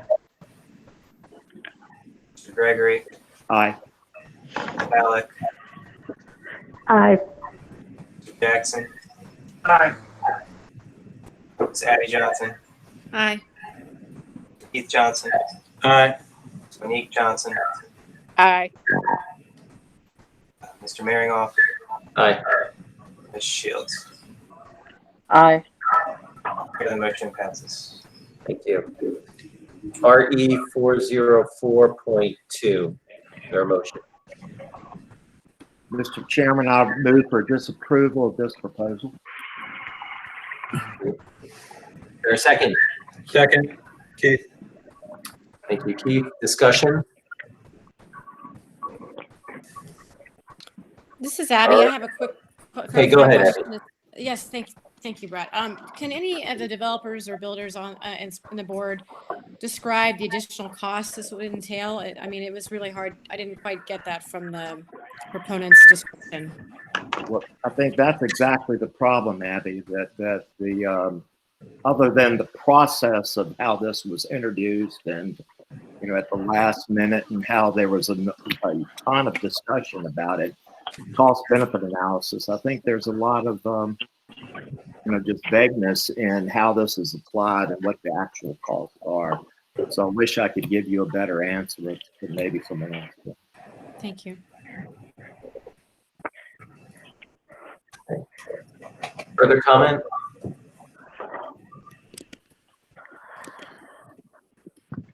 Okay, let's go to a vote for disapproval. Mr. Abbasi. Affirmative. Ms. Cotton. Yes. Ms. Elrod. Mr. Carroll. Aye. Mr. Friedman. Yes. Gregory. Yes. Ms. Hallett. Yes. Mr. Jackson. Yes. Abby Johnson. Yes. Mr. Keith Johnson. Aye. Monique Johnson. Aye. Mr. Maringoff. Aye. And Ms. Shields. Aye. Chair, the motion passes.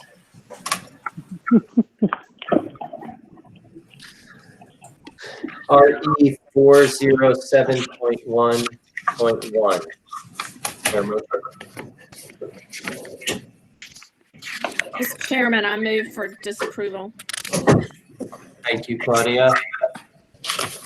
There a second? Second, Sonny. Thank you, Sunny. Discussion.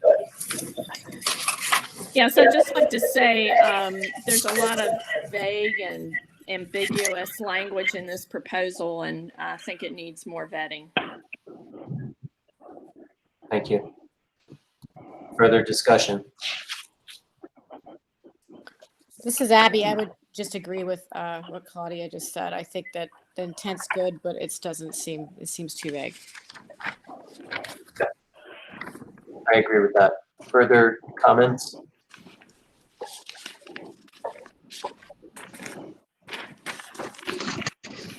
Okay, and let's go to a vote for disapproval.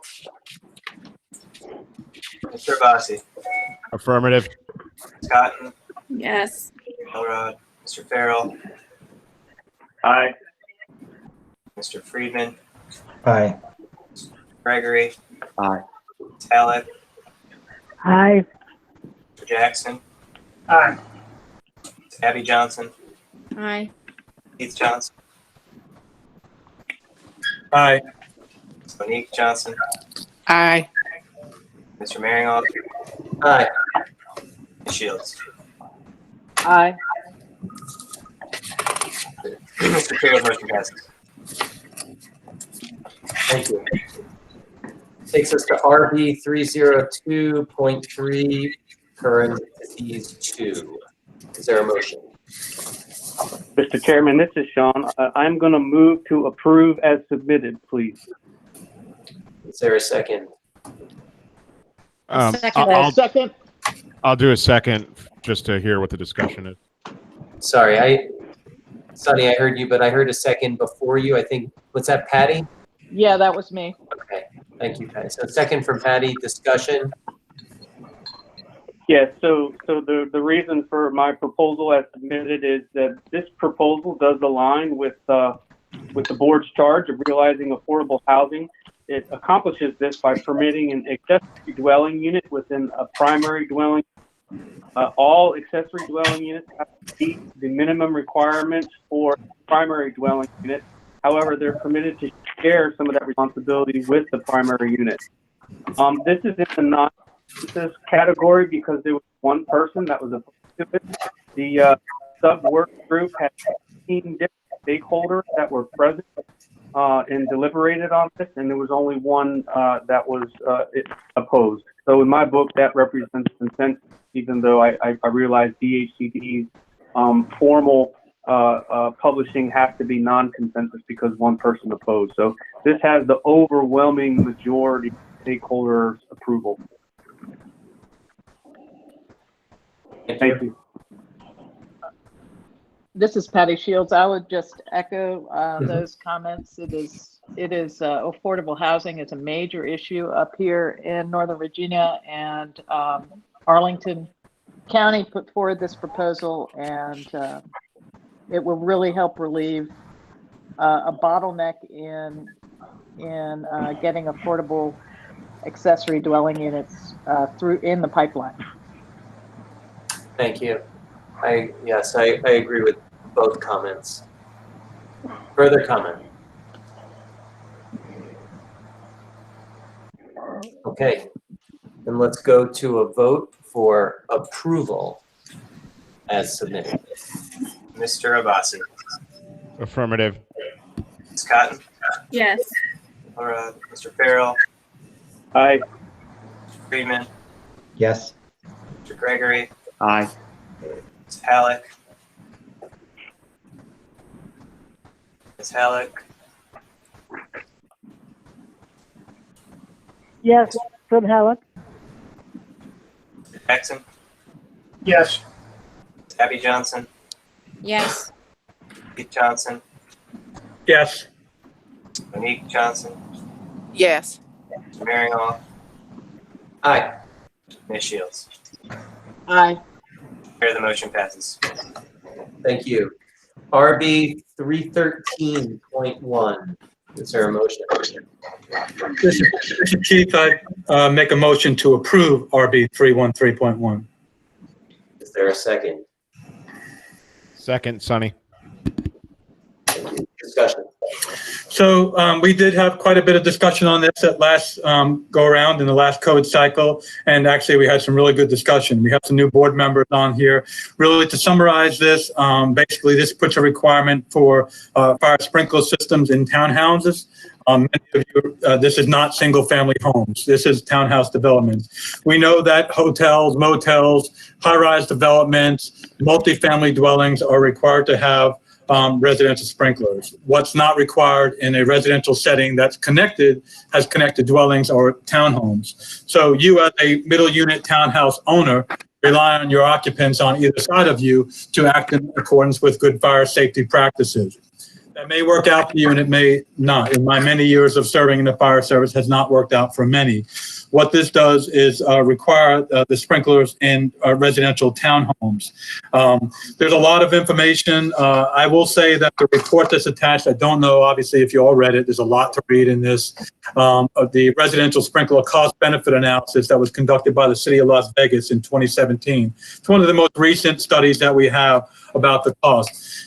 I agree with Rick 100%. He spoke about the balance between safety and cost. And he was right when he said everybody on this committee looks at affordable housing and cost and how important that is. And I would agree with all of you. My firefighters look for affordable housing so they can live in Loudoun County and elsewhere. So that is a big effort. We do know that there hasn't been a lot of comments on this. When I looked at a code proposal, there wasn't a lot of opposition. Of course, Mr. Clark of the Home Builders Association was not in support of this. But I would argue when you look at the merits of this study, in the sense that when you look at the cost benefit ratio, this looked at houses that were under 5,000 square feet. And while I wish I could take hours here and explain to you about how this would make the folks in the building community and the residents safer, I'm not going to do that in the sense of time. All of you understand that anyway. But I think this study that Las Vegas did pulled out a lot of good facts, and a couple of them I want to highlight. And one was about smoke alarms. We have heard for years that we give you smoke alarms. Smoke alarms are a huge benefit, and it's my number one priority as fire chief to get working smoke alarms in every home. Absolutely my number one priority. But smoke alarms come to the party too late. They activate some 45 seconds to a minute after a fire starts. Smoke becomes untenable and you can't see in less than 2 minutes. And temperatures now reach 1,000 degrees in about 4 minutes of a fire starting. We're in a different world than what we were 5-10 years ago with synthetic materials. Sprinkler systems activate at 150 degrees. And when a fire occurs, they put a small amount of water onto a fire and allows basically the fire to go out with about 15 gallons per minute or 13 gallons per minute coming out of a sprinkler head. The fire hose that I bring into your home to put the fire out is anywhere between 150 to 250 gallons per minute. So that has a lot to do with the cost of that. We know that temperatures can reach 1,200 degrees in less than 5 minutes in a fire. But with these life-saving devices that are on duty all the time, it reduces that risk to the homeowners. And I would say the homeowner that lives there where the fire started and in the other occupancies could be as many as 7 in that row. So there's lots of data in here. One thing I wanted to point out was the cost efficiencies. We know that it's been a lot of misinformation, and I think we all would agree to that on how much sprinkler systems cost. What we do know is that they cost between $2,000 and $3,000 for a sprinkler system in a less than 5,000 square foot home. And again, we would argue that that cost is the same as going to granite countertop. We've heard that argument before, but it in fact is true when you do that. What we're looking at is that this can pay for itself, that the cost benefit of this, amortization of this, can actually pay for itself through reduced insurance costs over time and time again. And that it doesn't disincentivize home builders, it actually incentivizes them when it comes to the reduced cost with that. So again, there's a lot of information there. We've talked a lot about this. You'd probably be upset if I didn't bring this forward, but I think as Virginia, the time has come. We have to look forward to putting these devices into our residential dwellings. Again, I'm not asking for them in single family homes. The home is somebody's castle, but when you are dependent on the occupant that lives next to you to practice good fire safety, then we're all dependent on the occupant next to us to do that. With that, so I would urge you to look at approving this. There was not a lot of opposition to this when this went through the work group. And again, I think it's the right thing to do to take the step and bring it in line with the model codes. The model codes already require this. Thank you. Can I ask a question? So what is the estimated additional cost doing this for townhomes? I'm looking at it here. It looks like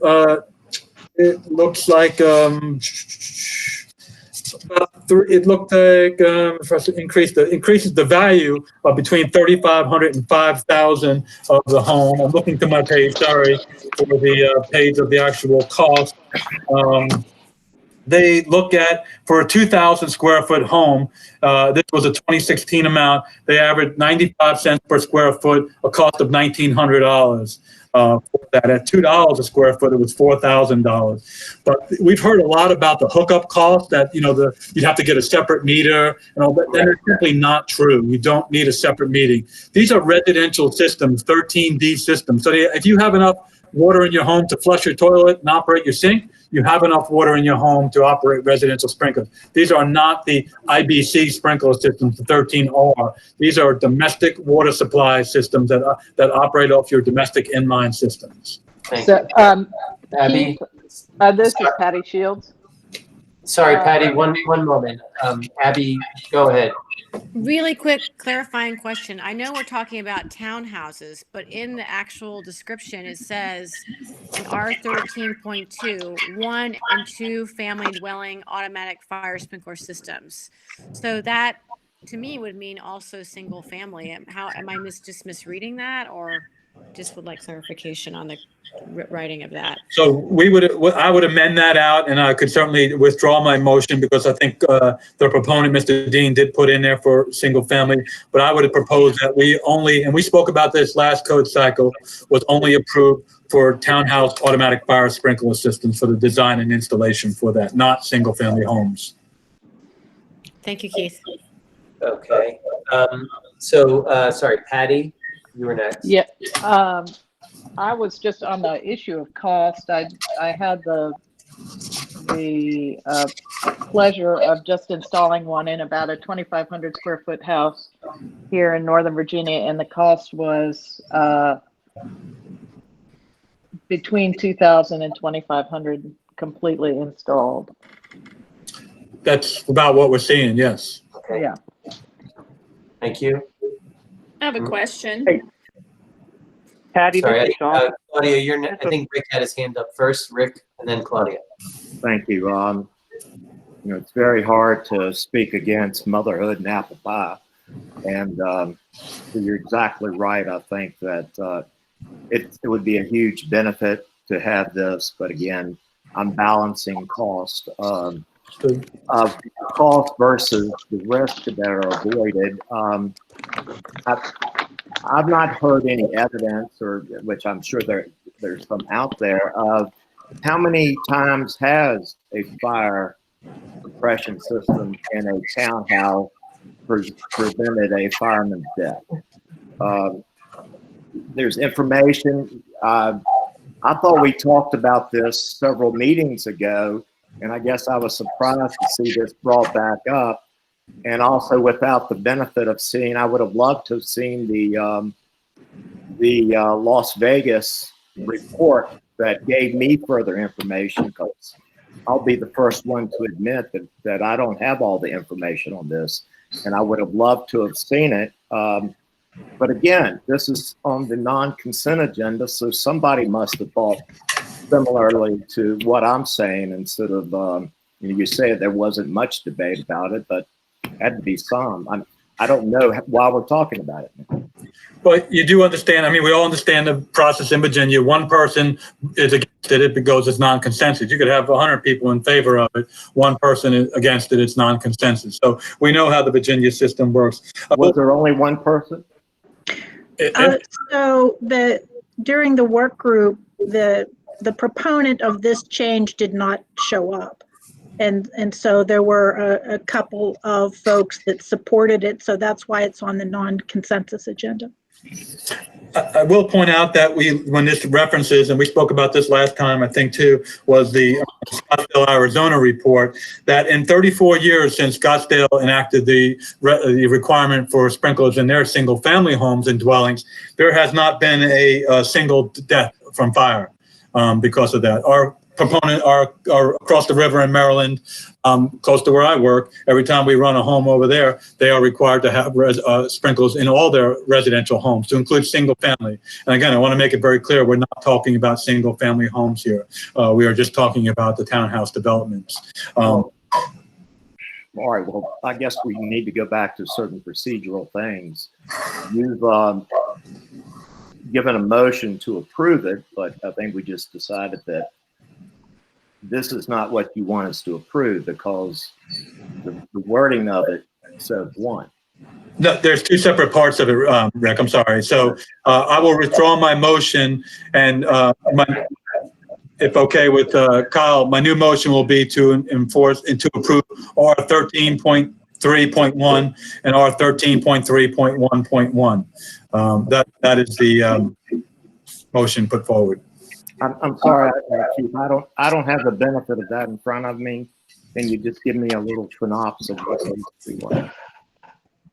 So that basically R 13.1, I'll read it to you. It's basically townhouse automatic fire sprinkler system. An automatic residential fire sprinkler system shall be installed in townhouses. It's very simple. That's when it comes to that. 13.1.1 is design and installation. That is automatic residential fire sprinklers for townhouses shall be designed and installed in accordance with section P2904 or NFPA 13D. And that's that cheaper system that basically uses residential piping. Doesn't require special piping. It requires the same piping that you use to your toilets or for your sinks or for anything else. So it's the cheapest, the lowest form of cost to install in your dwelling. Thank you. Abby, what was the point you were making about it looking like it was single family? Where is that? Yeah, that was removed. That's what he's talking about. Removing. Right. That was Gotcha. that was under section R313.2. It says 1 and 2 family dwellings automatic Correct. fire sprinkler systems, and that's what he's removing. Correct. Okay. Well, I'm going back and reiterate that we raised this issue and as a board several meetings ago, and I thought we voted it down. So I guess I'm surprised that it came back in this way. And for that reason, I'll be voting against Keith's motion. This is Abby. A quick question, Keith. I don't recall. Were we voting on both single and townhouses last time, or was it just townhouses? It was just townhouses. And remember, we had a very good discussion. I mean, the vote was it was close. I don't remember the exact vote off the top of my head. And again, I would love to see it on all dwellings. That's me as a fire chief. You have to understand where I'm coming from. I'm in the business of all of us are in the business of saving lives. I'm trying to make it as safe as possible for the folks. I do understand it's a cost. I absolutely understand what Rick is saying about the safety versus cost. What makes fire sprinklers more important than insulation and walls and ceilings? One can save your life and one can't. I've seen it work is all I can say to you folks and that comes from 30 years of experience of seeing these work. We just ran a fatality within the last 6-8 months. It was before COVID, where the cooking fire, and the person didn't close their door. He didn't die. The person didn't die of being burned. He died because the smoke killed him. He was sleeping. He was in upstairs, his kitchen fire. He didn't wake up. He didn't get out. He died. And that could have been eliminated. When I see things that I can do or we can do as a board to eliminate somebody dying, I would be foolish not to bring that to this group. And that's what Keith, we're talking about. I mean, your point was that, what you just said, that would have happened in a single family. The question I would have, did the person next door to him die? Which was your point, is that we were at the whim of their neighbor. No, but often what we see, but they're apples and pomegranate. Right. Often what we see is a lot of fires on our dwellings, especially townhouses, start on the exterior. With that, they start on the exterior in a grill fire outside your deck, and they run up the vinyl siding, get into the attic, and they burn the entire roof off the dwelling, and then work their way down. That's a very common occurrence, and I can give you countless of fires that we see here in Loudoun County where that happens and around the Commonwealth. But that's not why we have the fire protection masonry between the townhouses. Not masonry, but we do have firewalls. But often those firewalls are one of two things: they're breached by contractors, or they can split the firewalls and go up into both of them and then work their way down. Again, having that sprinkler protection would eliminate. Provide a safety. Again, I'll always say that smoke alarms are the most important thing anybody can have in the home. However, the next most important thing would be having this residential sprinkler protection. I don't think the cost is where it used to be years ago. If you asked me 10 years ago about this, the cost was probably prohibitive, but the cost has come down so much. I think, who was that? Ms. Patty said that. I mean, she's a builder. She knows. So there's a builder that's giving you an actual cost that she just did. So I applaud her for bringing that up. No, that's good information. Again, there's no black and white. I can't say I'm not in favor of it on a general principle, but here again, I'm looking at cumulative issues. This is not retroactive. I think everybody knows that. This is new townhomes only. But someone answered me, because and Steve, please, I'm not pointing this at you. I'm just curious as how the process was, and why did we discuss it several meetings ago, and why is it now back? So, yeah, Cindy, wasn't that a previous code cycle? It was a code cycle, previous code cycle, yeah. Okay. Yeah, they come around pretty fast now, Rick, don't they? I thought they only happen every 6 years. Brett, I had a question for Keith when you have a second. Yeah, 1 minute, Sunny. First Claudia, then Sunny. Thanks, Mr. Chairman. Were there some consensus proposals, and I'm not sure if this is who this is for, maybe Cindy, some consensus proposals to incentivize the sprinkler systems in townhomes, haven't we? So that's your next one that you're going to look at, 325.1. And that's the one that Mr. Shapiro commented on during the public comment period, where they're having discussions with a group of stakeholders to try and move forward. They hadn't come to an agreement yet, but he's hoping you will approve it anyway. I was certainly going to speak to that next, but I mean, obviously this is, the next one deals with 4-story townhouses and habitable attics, which is a severe problem, but this one is for the townhouse. Yeah, I want to stick to this issue and give Mr. Abbasi the floor. Yeah. So Keith, is there an option that, since it's new construction, that it could be offered as an option instead of mandating it, right? So like homeowners could have that, just like they can do other options, they can choose it. Now, a lot of people may not spend the money on this, et cetera, but at least that would give them the prerogative to do it instead of mandating it for them.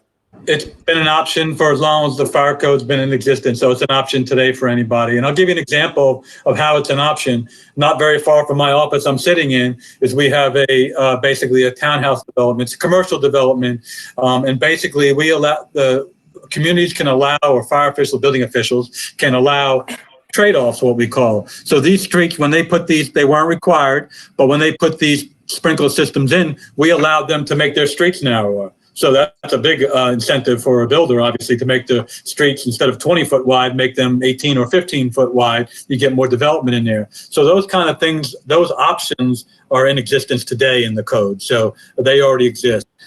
People just aren't going to do it. I hate to say it, Sonny, my wife included probably, they rather have the granite countertops. That's more, it's better, it looks better carpet, all that kind of stuff, rather than something that's not, you're going to use every day. The hope is you never use it, right? I mean, could you tie it to the granite countertops? If you get the sprinkler, you get the granite countertops. I wish we could, but you know what I mean. You know what I mean. I'm all in favor. We need more affordable housing. I'm all in favor of more life safety.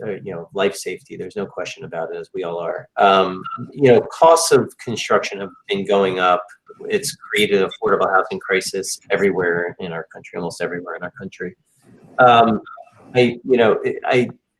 There's something to Sonny's comment that, if it really is so inexpensive, or there is a realistic payback through insurance savings or whatever it might be, as you mentioned earlier, Keith, then why isn't it happening more? I mean, the private markets should be incentivized by that return on their costs.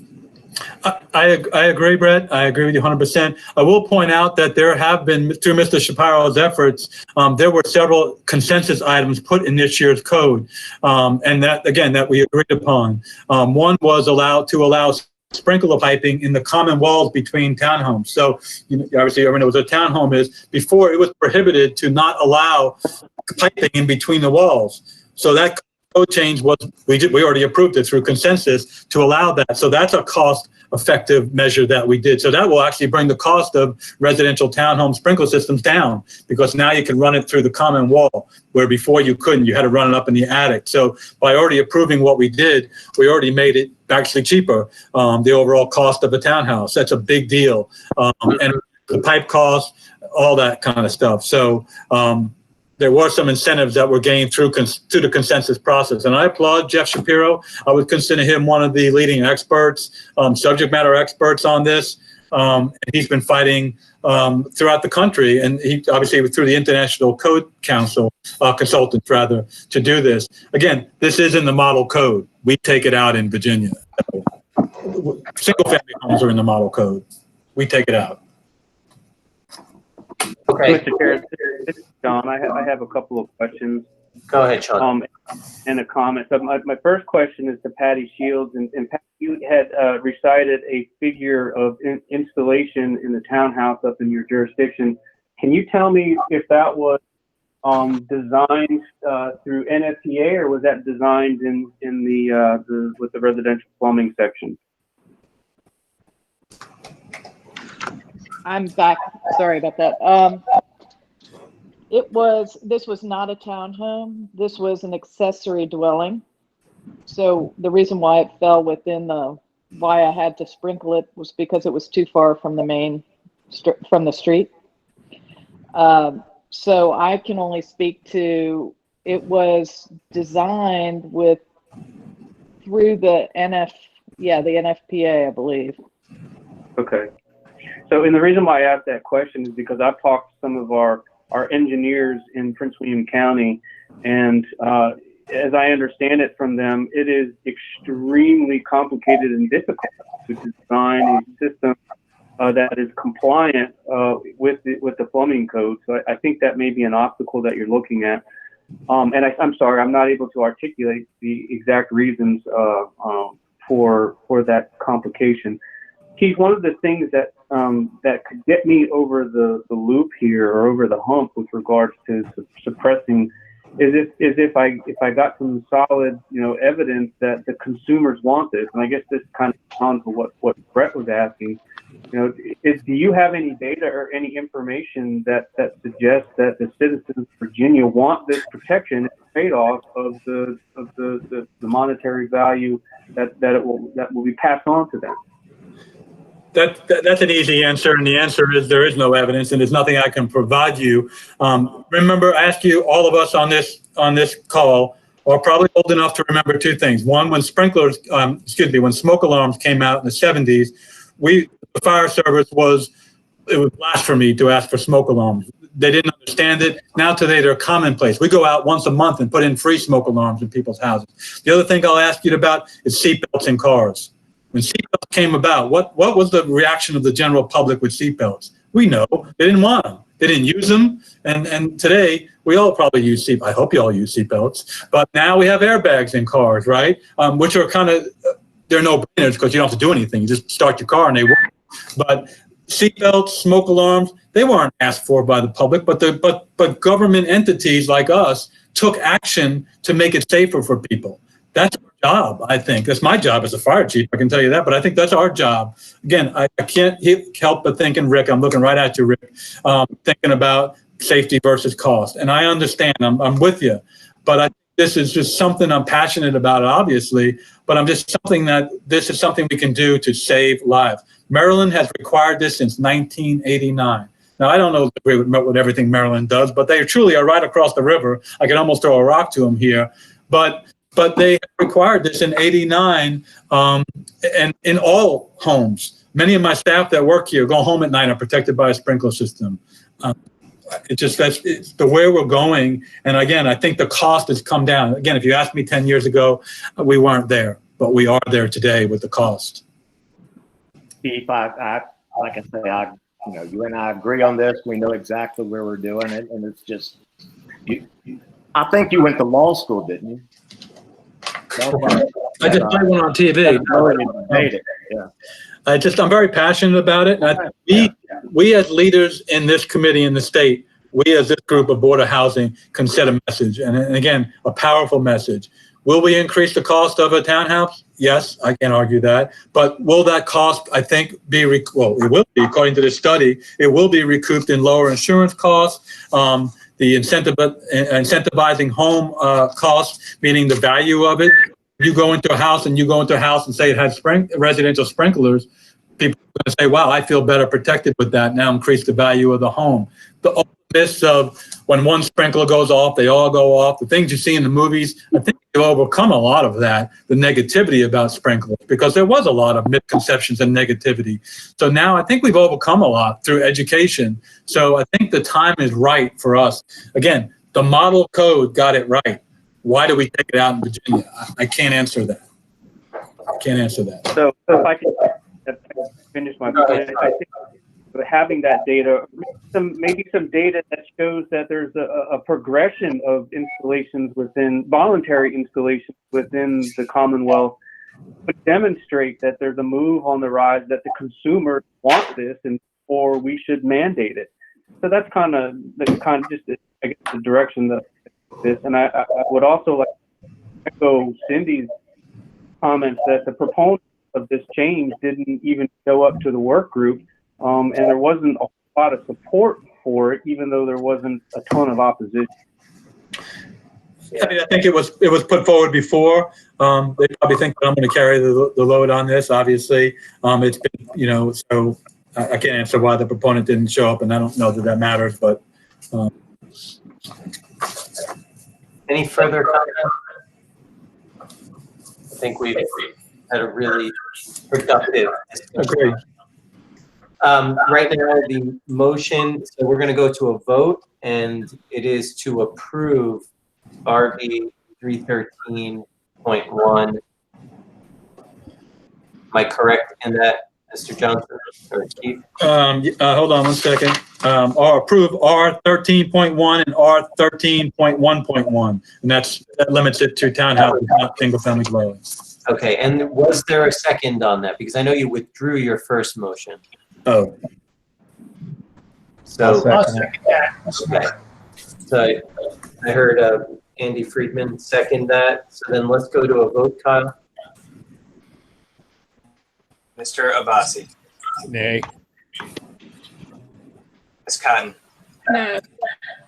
Mr. Farrell. No, nay. Mr. Friedman. Yes. Mr. Gregory. Nay. Ms. Halleck. Yes. Mr. Jackson. Yes. Abby Johnson.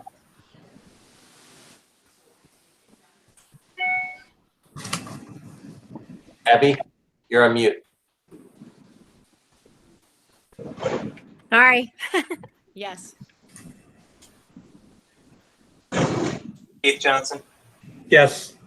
Ms. Monique Johnson. Yes. Mr. Maringoff. Nay. And Ms. Shields. Yes.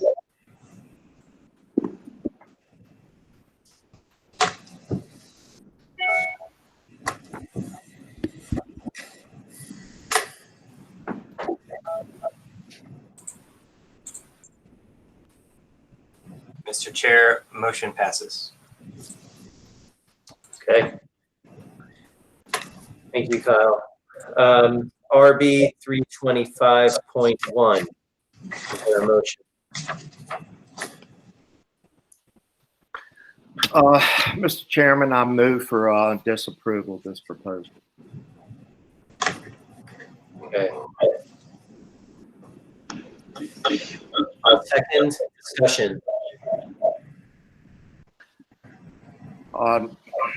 Again, this is just reiterative. I think there was some good discussions about this during the work groups, and some progress was made that I think that this proposal could benefit from a little more study.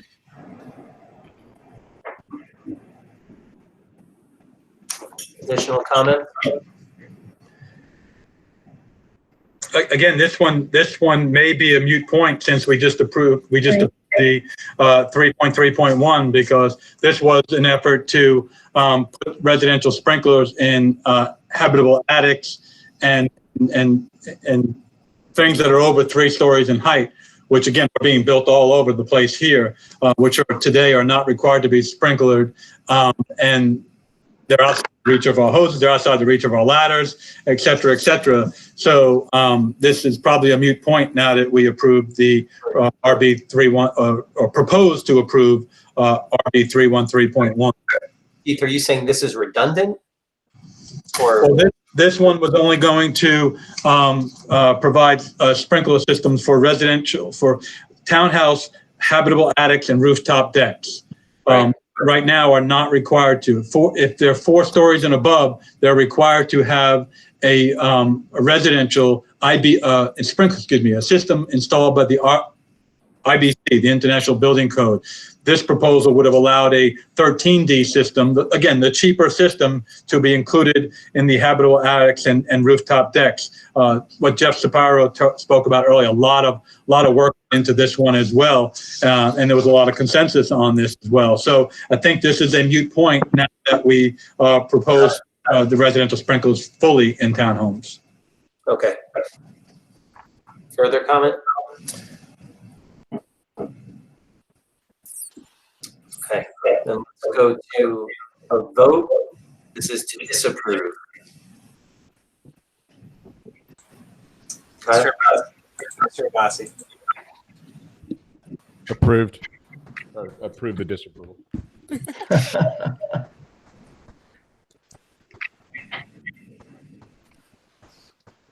Ms. Cotton, Yes. Ms. Elrod, Mr. Farrell, Aye. Mr. Friedman, Aye. Mr. Gregory, Aye. Ms. Halleck, Aye. Mr. Jackson, I go with Sunny, approve to disapprove. Ms. Abby Johnson, Aye. Keith Johnson, What about no, just as a safety on this one, but Ms.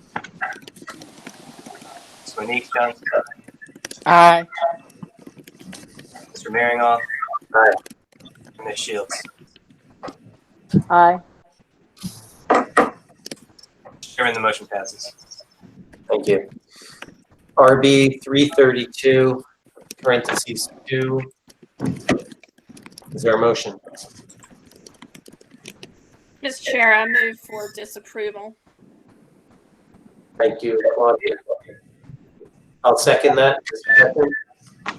And this goes back to earlier discussions about these proposals that need more vetting.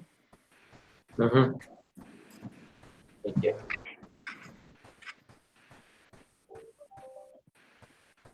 Any other comment? This is Abby. I would I just like to say that I agree with Claudia's point, since I think this is what's been decided kind of by some of the proponents here. I would clarify that I think, it would be better to qualify this for new construction only at this point. I think, I don't know, Claudia, you listened in perhaps more than I did. I think that was more of a consensus item for new construction. Is that the case? I don't know, Abby, if I'm sure about that, but All right. Anyway, I'd be supportive of new construction, but that's not the thing on the table. So just want to bring that up for further future discussion. Okay. Any other comment before we vote? All right, then the vote is to disapprove. Kyle? Mr. Abbasi, Yay. Ms. Cotton, Yes. all right, Mr. Farrell, Aye. Friedman, Yes. Mr. Gregory, Aye. Ms. Halleck,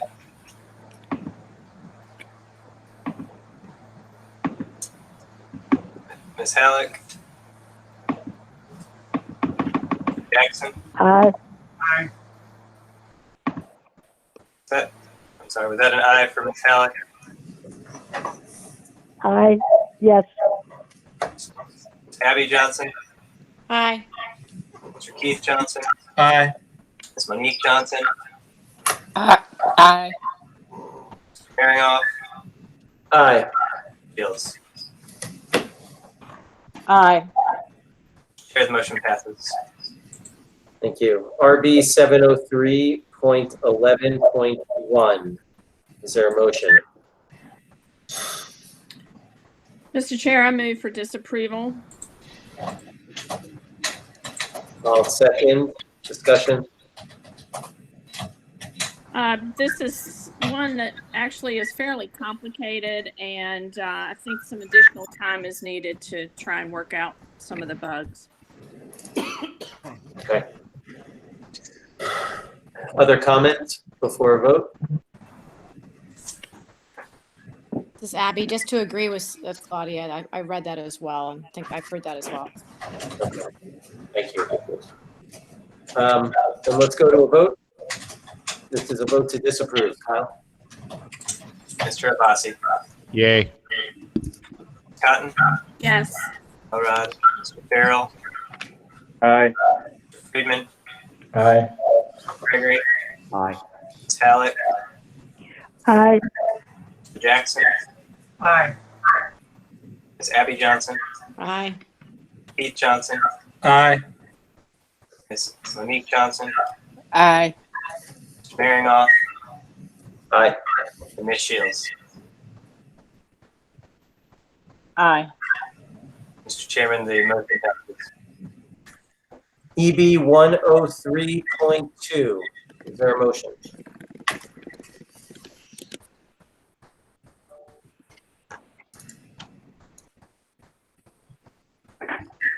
Motion to disapprove. This is Sunny. Okay, I'll second. Discussion. Anyone have any comments? This is Sean. So the residential use sub-work group kind of solved this, and we approved that code change. If it's not captured under our occupancy, then it's going to default to 5. So this proposal, in my opinion, would conflict with what we just approved in that residential work group proposal. And additionally, I heard public comment that there's some vagueness around the term short-term rental. What does that mean? Is that 7 days? Is that 14 days? 30 days? 60 days? 90 days? So this has some problems. Thank you. Any other comment? Okay, let's go to a vote or disapproval. Kyle? Mr. Abbasi. Disapproved. Yes. Ms. Cotton. Yes. Elrod. Mr. Farrell. Aye. Friedman. Yes. Mr. Gregory. Aye. Talek. Aye. Mr. Jackson. Aye. Abby Johnson. Aye. Okay. Aye. Mr. Keith Johnson. Aye. Monique Johnson. Aye. Mr. Herringoff. Aye. And Ms. Shields. Aye.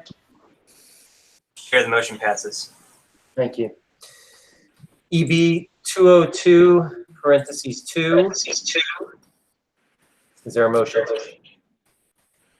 So motioned. Sunny. I'll second. Discussion? So this is Sean. Can I get a clarification on the motion? Motion to disapprove. Okay, thank you. I'm going to reluctantly vote in favor of the motion. I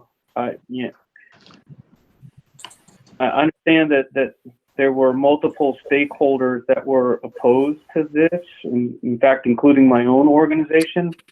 But I want to go on record that I 100% agree with this change for the proponent's reasons and statements, and it's very consistent with how the code was intended to be applied. If you have a new use that moves into any building or space that requires the building or space to be upgraded based upon that use to something that's more restrictive, then that absolutely falls within the change of occupancy application. So in my opinion, this is a good change to support how code officials are already applying the code. And that's my reluctance. So I look forward to debating with my distinguished colleagues in the next cycle to try to get this right.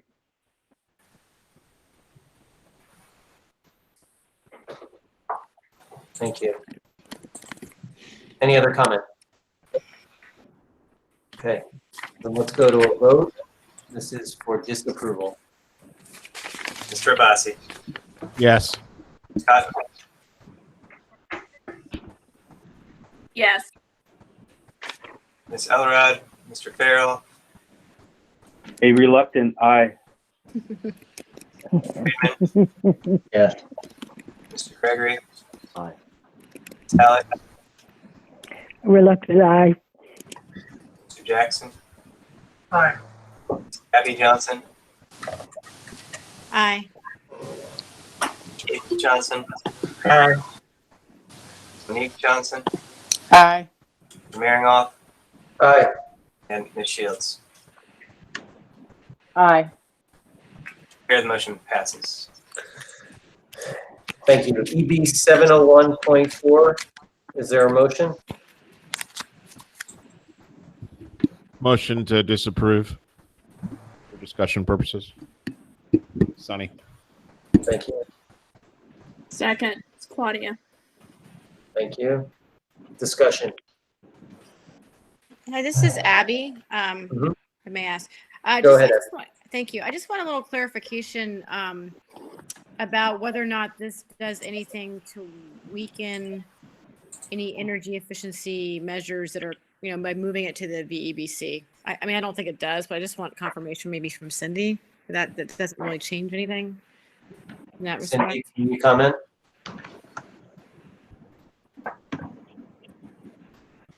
So the energy provisions in here, I believe, would actually increase the energy efficiency of existing buildings, which I believe is why Mr. Farr spoke in opposition to it, if you read through his comments. And I am going to, Richard, is this one that went through the energy sub-work group? Was this related to the roofing? Can you opine on it a little bit? It doesn't look like this was the roofing proposal. I don't recall if it went through the last meeting or not, but let me see if there's any reference to the subwork group there.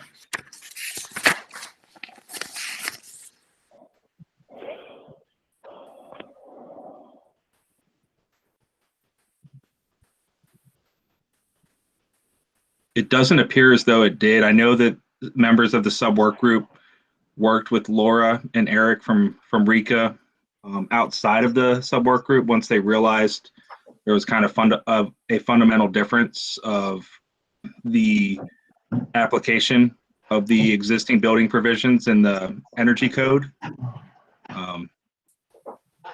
with some thinking that it could be applied, but with the structure of our code, basically it has to go through the existing building code.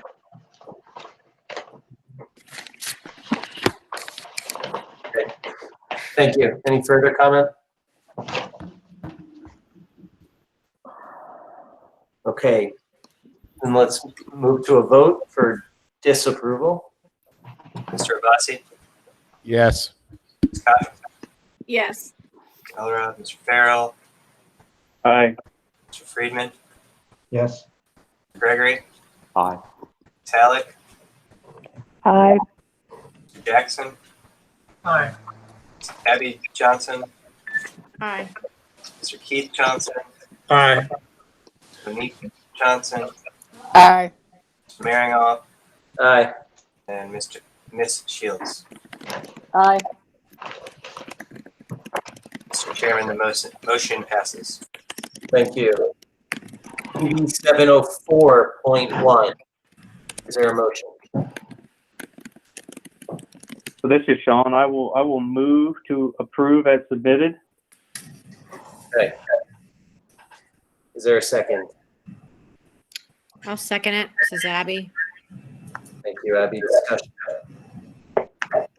So this section just to clarify the code and provide the specific code in the entire chapter. And it also adds in the clarification that if you increase or if you cross the threshold in terms of standpipe requirements, then the standpipe requirements have to be implemented as well. So this is just a cleanup and a clarification, and it's a good change. There was only, as I understand it, one person in opposition to this. Okay.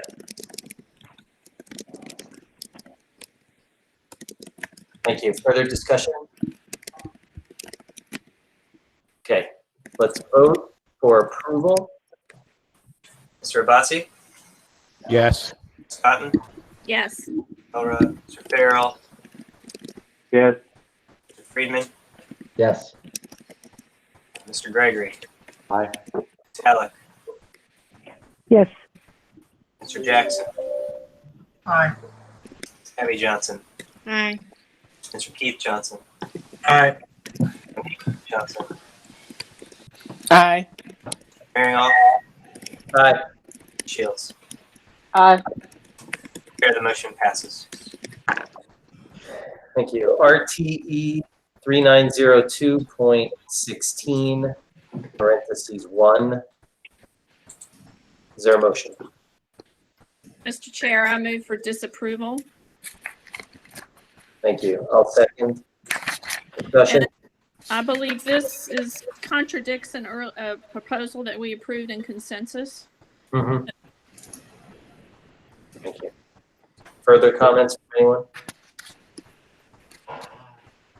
This is Abby. I have a question about incremental costs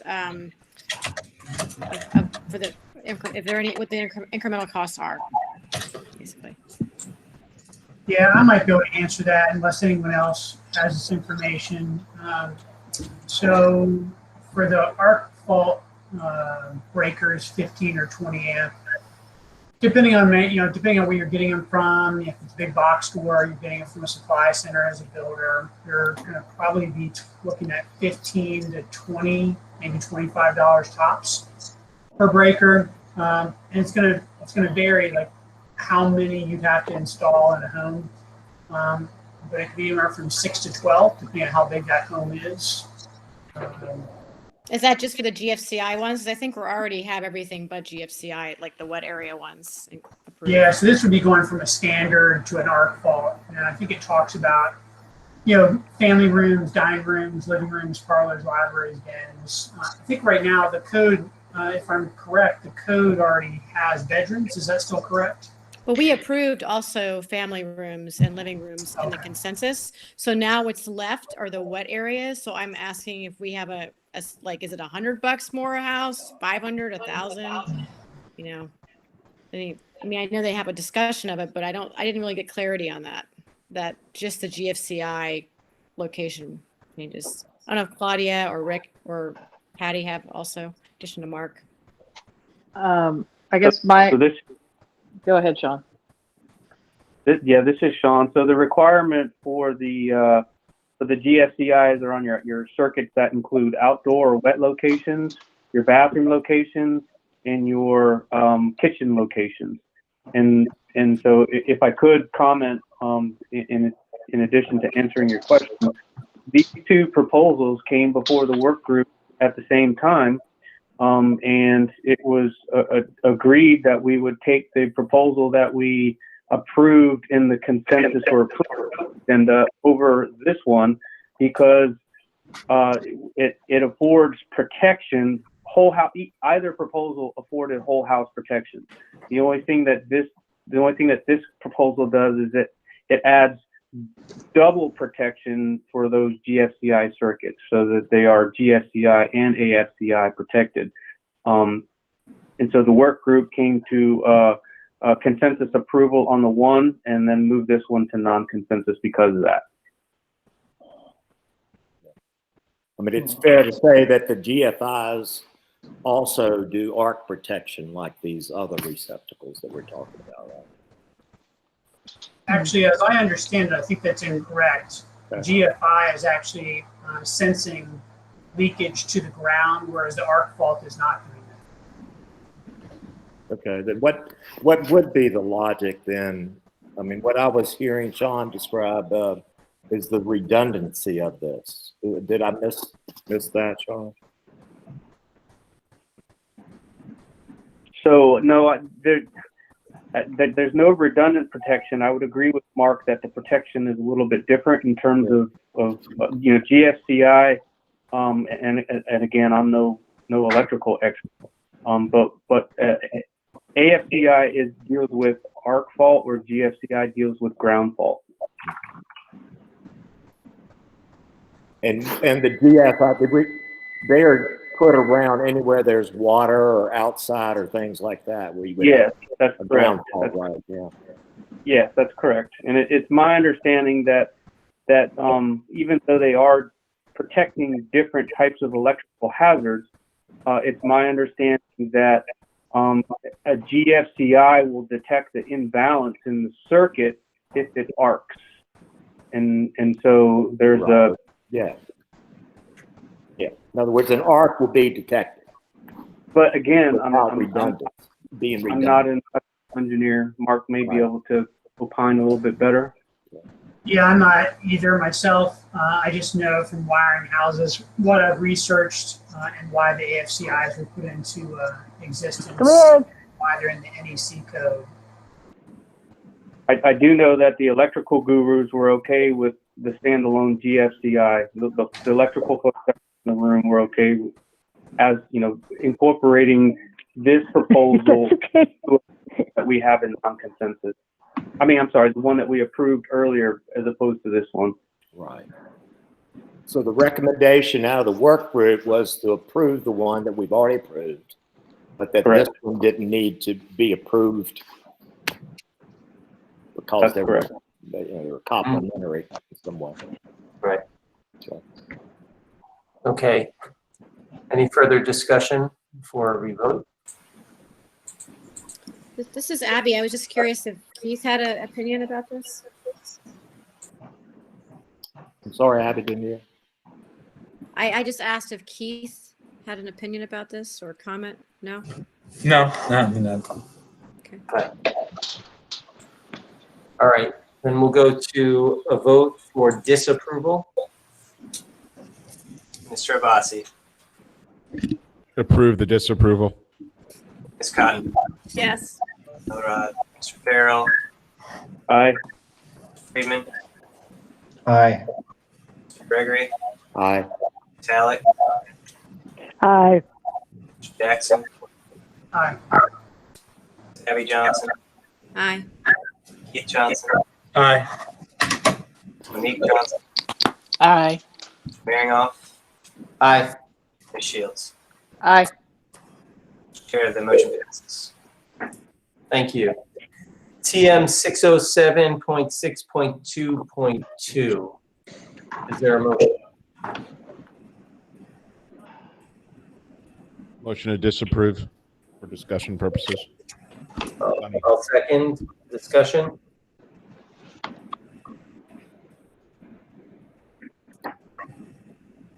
So this is Sean. Based upon the discussion at the work group, it appears that change really isn't necessary. It doesn't help clarify. Thank you, Sean. Any other comments? Okay, let's vote for disapproval. Mr. Abbasi, Yes. Ms. Cotton, Yes. Elrod, Mr. Farrell, Aye. Friedman, Yes. Mr. Gregory, Aye. Ms. Halleck, Aye.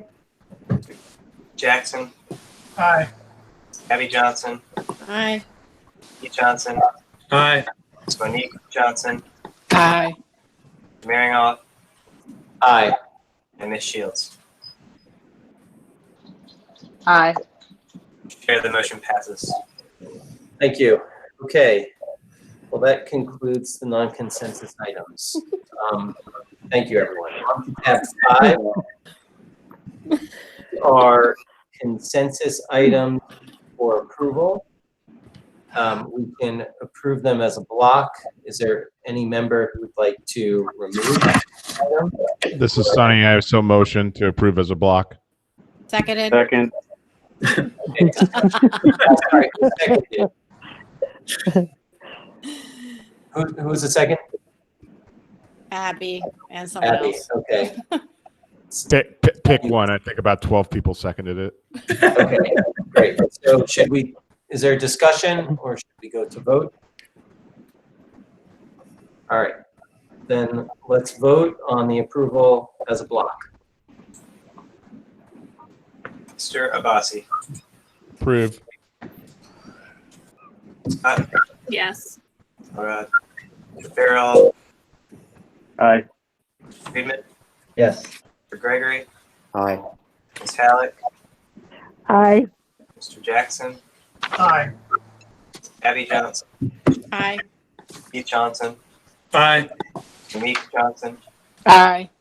Mr. Maringoff, Aye. Ms. Shields. Aye. Chair, the motion passes. Thank you. Okay, tab 6. These are consensus items for approval. As a block, or motion to approve as a block, or any items to remove. I motion we approve as a block. Second, Sunny. Okay. Motion from Mark, second from Sunny. Is that right? Yes. And discussion.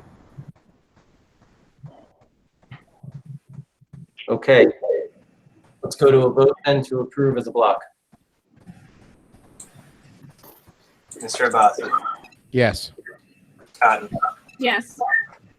Mr. Farrell, Aye.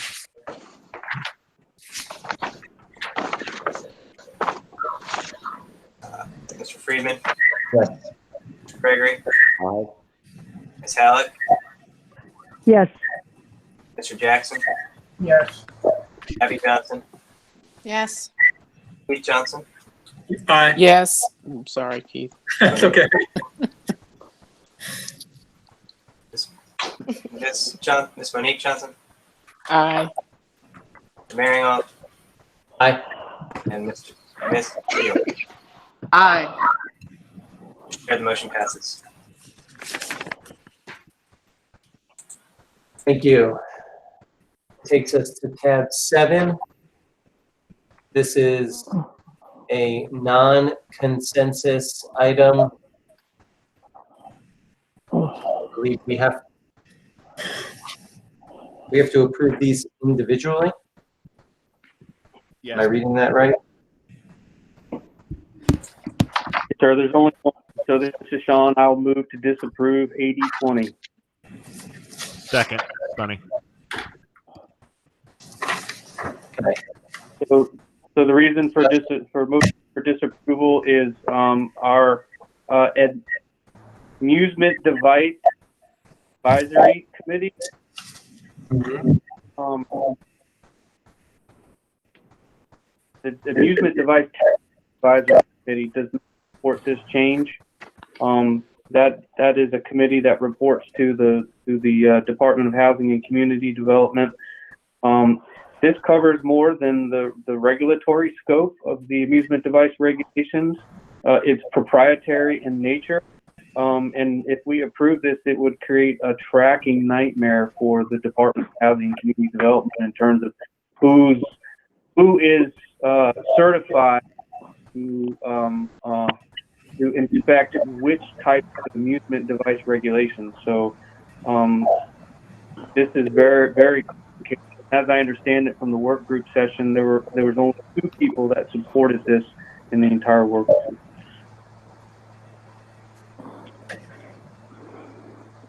Thank you. Any other comments?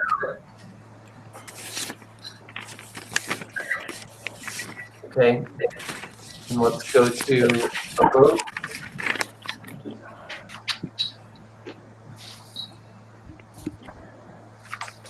Mr. Abasi, Yes. Yes.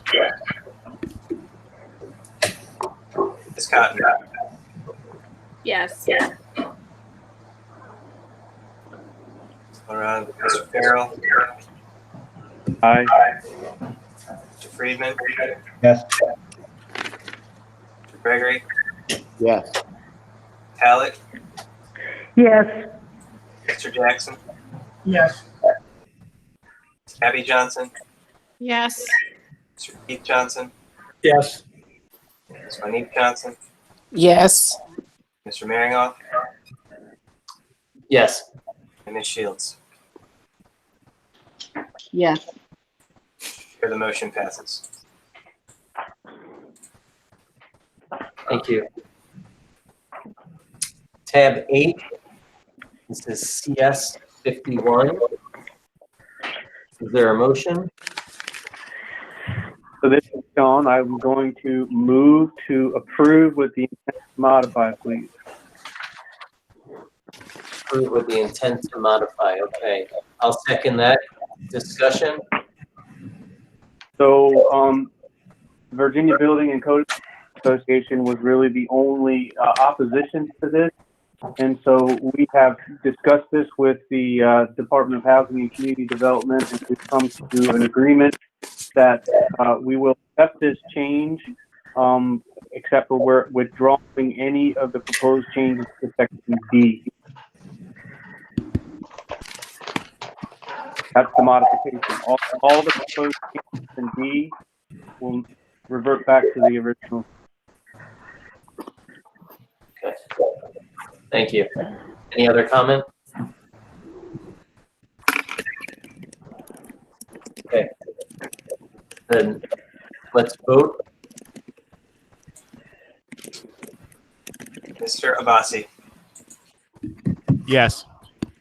Cotton, Yes. Ms. Elrod, Carroll, Aye. Friedman, Aye. Gregory, Aye. Ms. Halleck, Aye. Mr. Jackson, Aye. Abby Johnson, Aye. Keith Johnson, Aye. Meek Johnson, Aye. Mr. Maringoff, Aye. and Ms. Shields. Aye. Chair, the motion passes. Thank you. Okay. Tab 9, that I believe is, there's nothing before the board, no further action. So that takes us to the next item on the agenda, report of the statewide fire prevention code development committee. I'm the committee chair. How am I supposed to report the results here? Can I ask staff?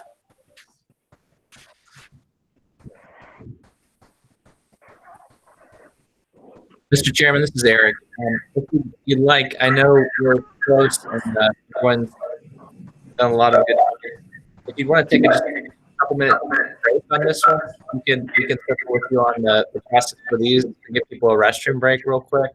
And then, go into, we're almost done with this committee if you want to take a pause on this one. So we can, because this is the one where we're going to have to go through the fire, the recommendations coming from the fire code, and we have some draft language for you. Okay, Well, Okay. great. So let's adjourn for, let's take a 5-minute break. Reconvene at 5:50. Thank you.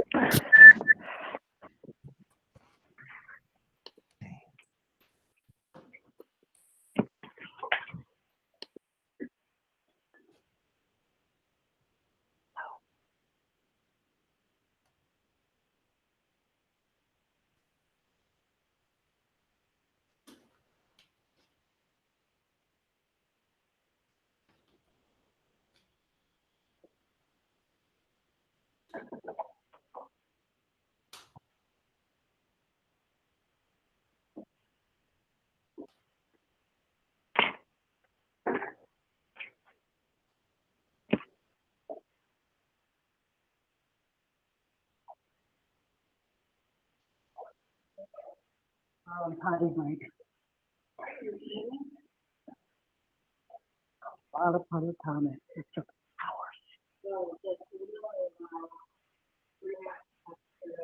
Well, well.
Okay. I'm going to reconvene the meeting of the Codes and Standards Committee. We are now at the point where we do the report of the statewide fire prevention committee. And I will go through it.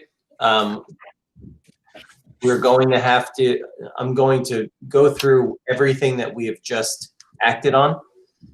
And then we are, and then each one is a standing motion that will have to be seconded. And then we will have to vote to approve each one.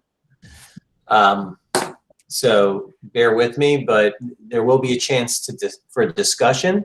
But if there is no discussion, since obviously we just went through all of these items, then, I suggest that we try to keep it short for the sake of efficiency.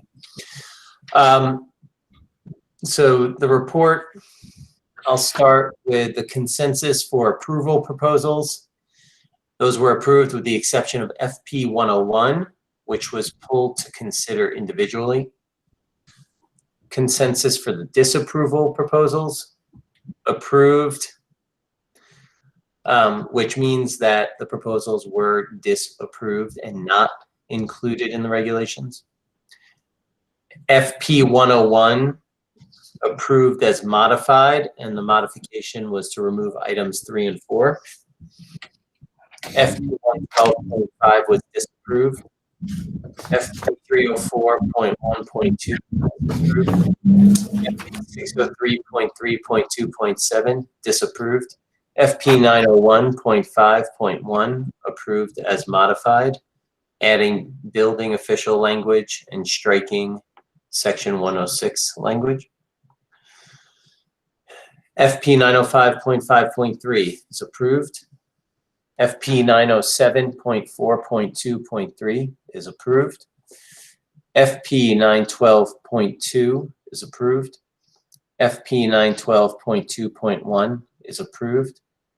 FP 103.1.11 is approved as amended. FP 909.16.3 is approved.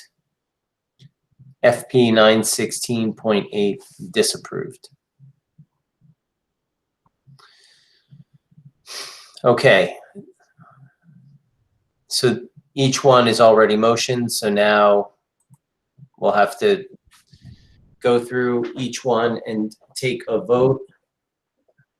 We'll need a second, I'm sorry. So as I announce it, I'll need a second, and then we'll go to discussion or vote. So consensus for approval proposals with the exception of FP 101. I'll make a motion. All right, is that we just need a second. So Yeah, you'll if the chair is making the motion, I'll second it. Yeah, thank you. Discussion. Okay, let's go to a vote. Kyle? Mr. Abbasi. Yes. Ms. Cotton. Yes. All right, Mr. Farrell. Aye. Mr. Friedman. Aye. Mr. Gregory. Aye. Ms. Hallett. Ms. Hallett. Mr. Jackson. Aye. Abby Johnson. Aye. Pete Johnson. Aye. Monique Johnson. Aye. Mr. Maringoff. Aye. Ms. Shields. Ms. Shields. Aye. Mr. Chair, the motion passes. Thank you. Consensus for the disapproval proposal. Sorry, yeah, consensus for disapproval proposals. This was approved.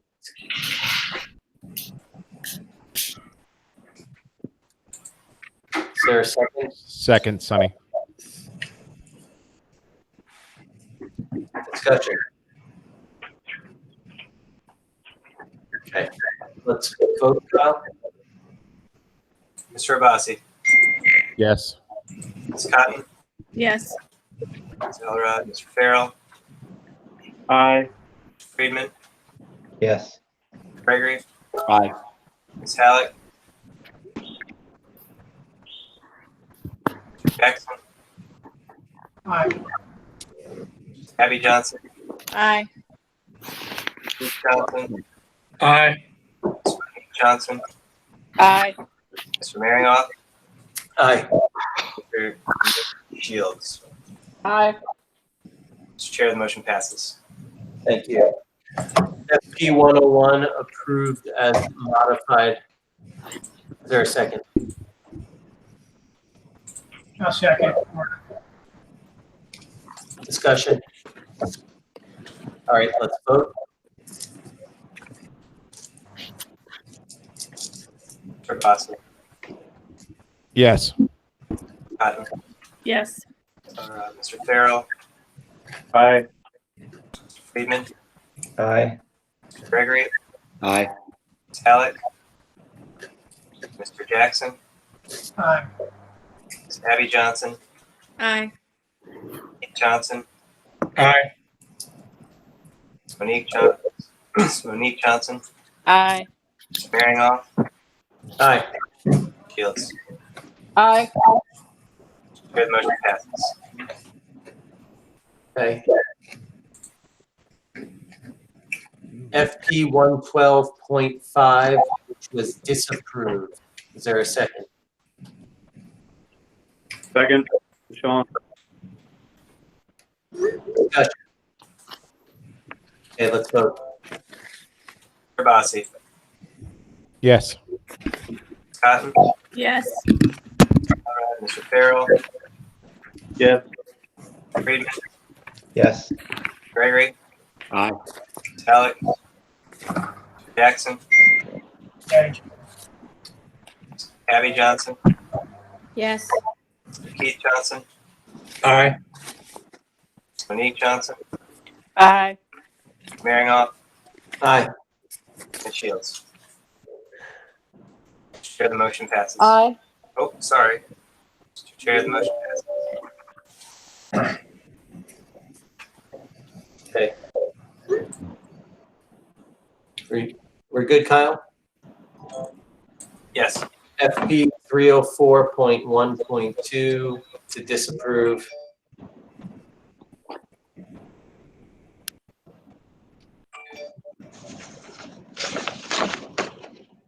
Is there a second? So seconded.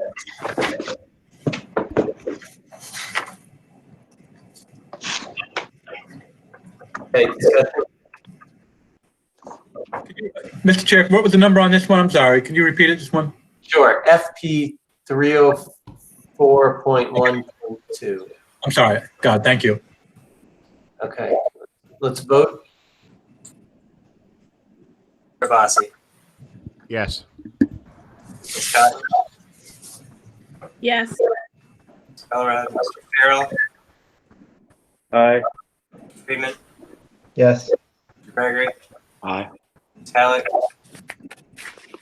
Jackson, Aye. Abby Johnson, Aye. Keith Johnson, Aye. Monique Johnson, Aye. Marinoff, Aye. and Shields. Aye. Chairman, the motion passes. Thank you. FP 603.3.2.7 disapproved. Is there a second? Second, Sean. Discussion? Vote? Kyle? Mr. Bossy, Yes. Ms. Cotton, Yes. Colorado, Mr. Farrell, Yes. Aye. Mr. Friedman, Yes. Gregory, Aye. Halleck, Mr. Jackson, Aye. Abby Johnson, Aye. Keith Johnson, Aye. Monique Johnson, Aye. Marinoff, Aye. and Shields.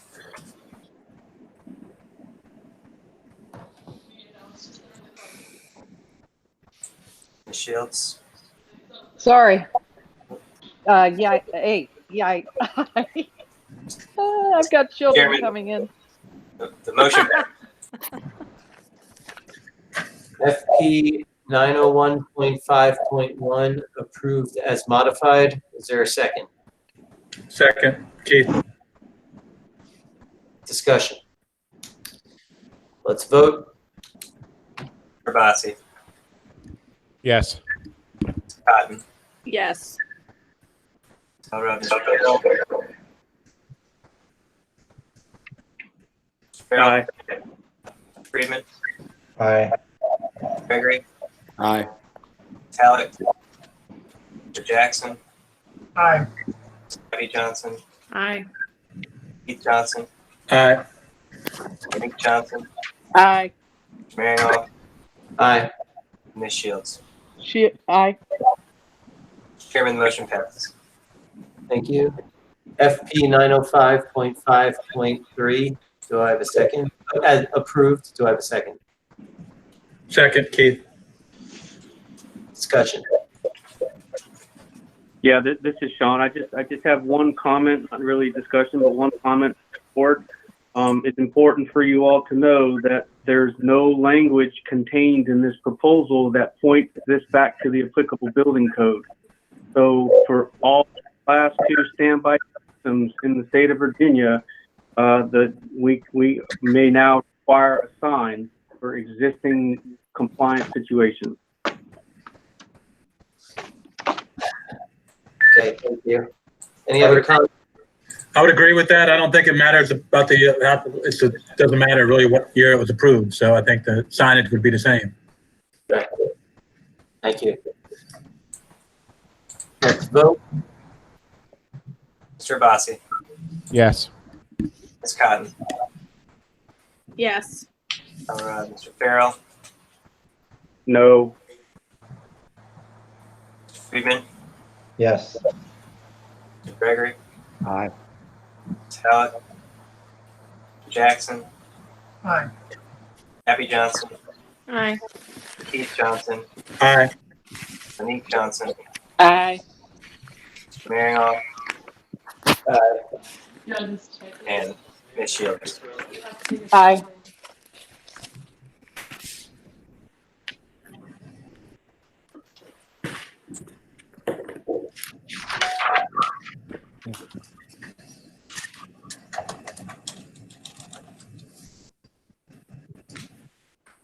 Okay. Are we good to move on, Kyle? Yes. FP 907.42.3 is approved. Is there a second?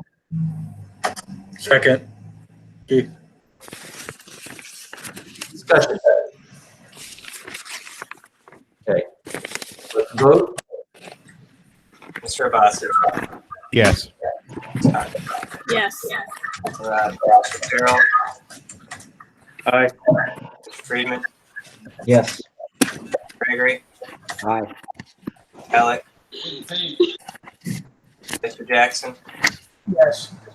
Abby Johnson, Yes. Keith Johnson, Aye. Monique Johnson, Aye. Mr. Maringoff, Aye. and Ms. Shields. Aye. Chairman, the motion passes. Thank you. FP 912.2 was approved. Is there a second? Second, Keith. Discussion. Yeah, this is Sean. Just again noting for the board that that this has retroactive application. Okay, thank you. Other comment?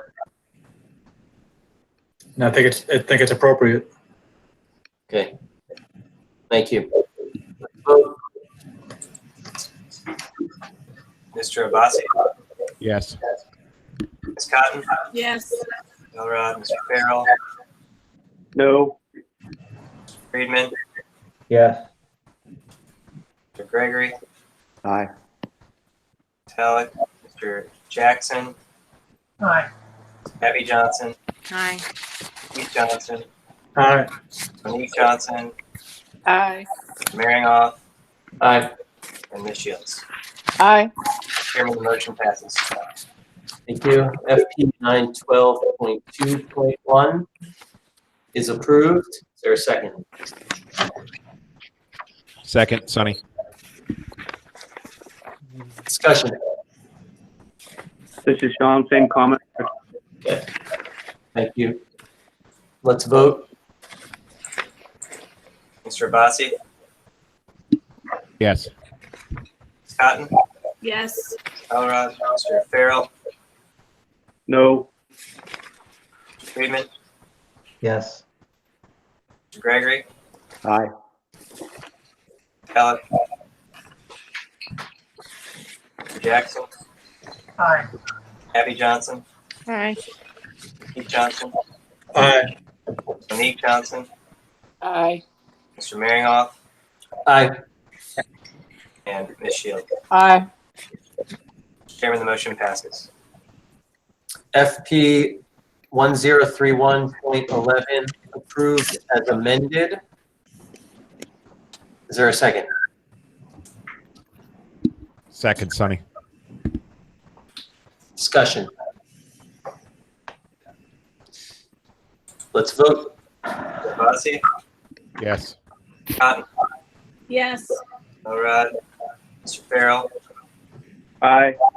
Mr. Friedman, Yes. Mr. Gregory, Aye. Talent, Mr. Jackson, Yes. Abby Johnson, Yes. Keith Johnson, Aye. Ms. Monique Johnson, Aye. Mr. Maringoff, Aye. Ms. Shields. Aye. Chairman, the motion passes. Thank you. FP 909.16.3 is approved. Is there a second? I'll second. Second. Thank you. Discussion. Okay, let's vote. Mr. Abbasi, Yes. Ms. Cotton, Yes.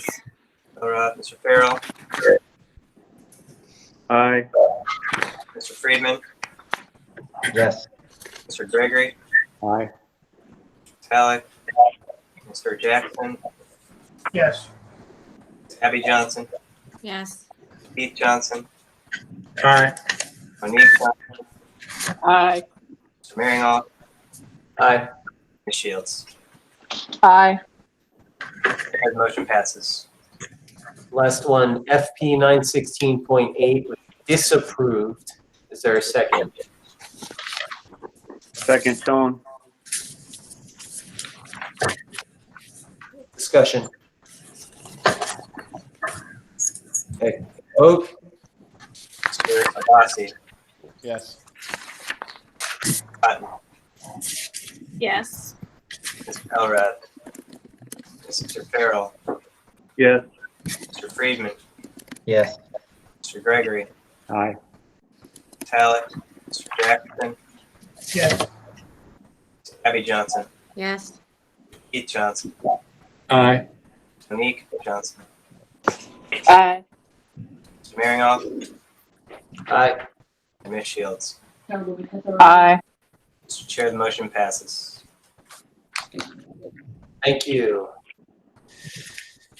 Then that concludes the report.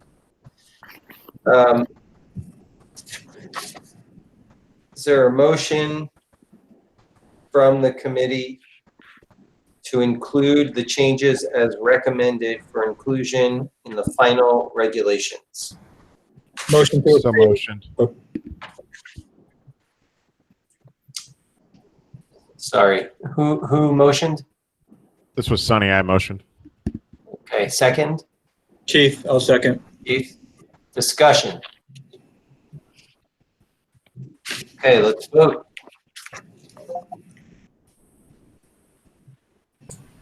Mr. Abbasi, Yes.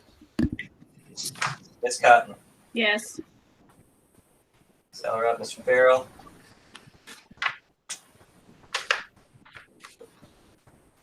Mr. Farrell, Mr. Friedman, Yes. Mr. Gregory, Aye. Ms. Talent, Mr. Jackson, Aye. Abby Johnson, Aye. Mr. Keith Johnson, Aye. Ms. Monique Johnson, Aye. Mr. Maringoff, Aye. and Ms. Shields. Aye. Mr. Chair, the motion passes. Thank you. Okay, any unfinished business for the committee? Okay, I'll take that as a no. Any new business for the committee?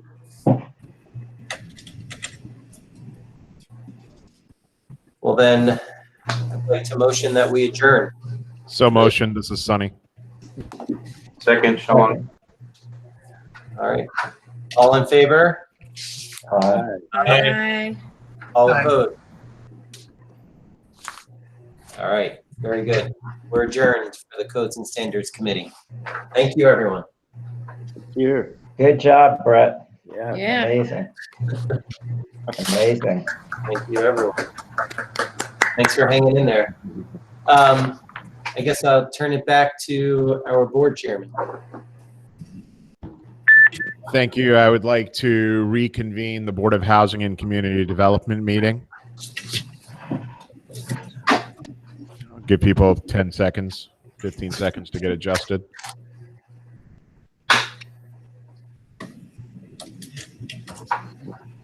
All righty. And where we left off, the next item was the consent agenda approval of the minutes from September 28th, 2020. I'll entertain a motion. So moved. This is Sean. Is there a second? I'll second Mark. Kyle, if you could call the roll, please. Mr. Lassie, Approved. Ms. Cotton, Yes. Ms. Dewey, Yes. Ms. Elrod, Mr. Farrell, Aye. Mr. Friedman, Here, yes. Mr. Gregory, Aye. Ms. Alec, Mr. Jackson, Aye. Ms. Abby Johnson, Aye. Mr. Keith Johnson, Aye. Ms. Monique Johnson, Aye. Mr. Maringoff, Aye. and Ms. Shields. Aye.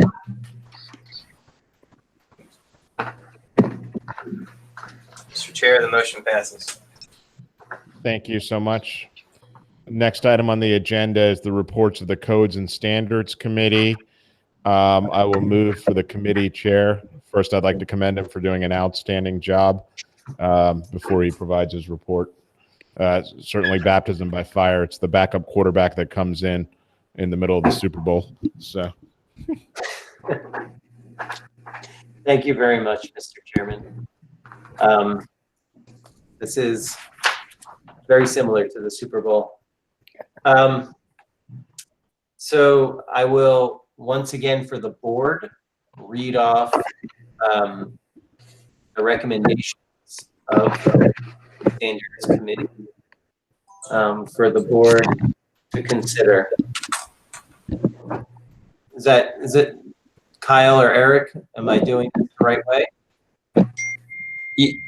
Mr. Chair, you can actually, Kyle, I'll let you defer if I get this wrong, but you can actually just make the standing motion of bringing forward everything from the codes and standards. You don't have to read them off one by one. Is that correct, Kyle? Kyle, that's right? Yes, that's correct. Great. So thank you again, everyone on the committee for hanging, and the board for hanging in there. We accomplished a lot. And I'd like to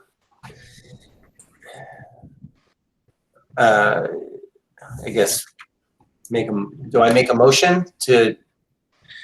Mr. Chair, you entertain a standing motion for changes as recommended by the Codes and Standards Committee to be included in the final regulations. That would be the motion coming from your committee. Okay, sorry, thank you. So the committee. I'm sorry. I have, and I don't know if this is point of order. There is one item that I'd like to pull out of the block vote. Is that possible now? I don't. yeah, so I'll defer to Kyle on that, but as the chair, I think the motion was initially Brett was moving to approve as discussed at the Codes and Standards Committee. So I think we'd have to vote on that motion first, and then after that, if that fails, or you could do an amendment, I would think. Kyle, is that right? That's correct. Or could I offer a substitute to approve with the exception of one item? Yeah, if Brett withdraws his motion initially. No, I've motioned already to approve what the Codes and Standards Committee, to approve the Codes and Standards Committee results, or what we've just approved. So, right. So would you accept an amendment by Claudia to do that motion as amended with the exception of her one item? As an amendment to your motion? I don't know the amendment. I don't know what we would be amending at this point, but obviously I'm open to hearing it out during discussion.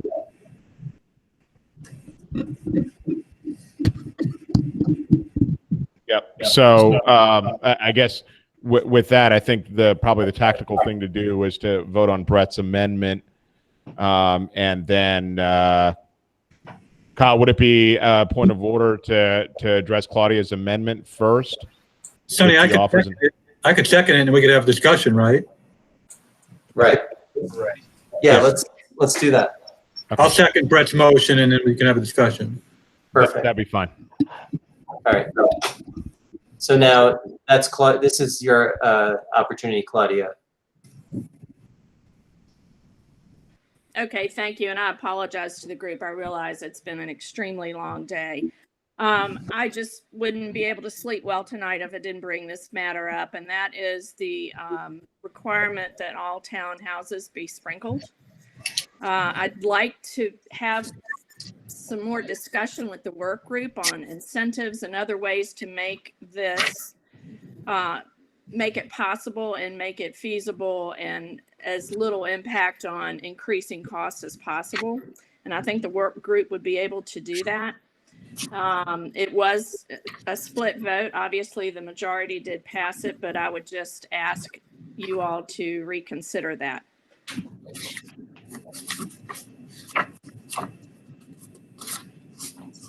Thank you.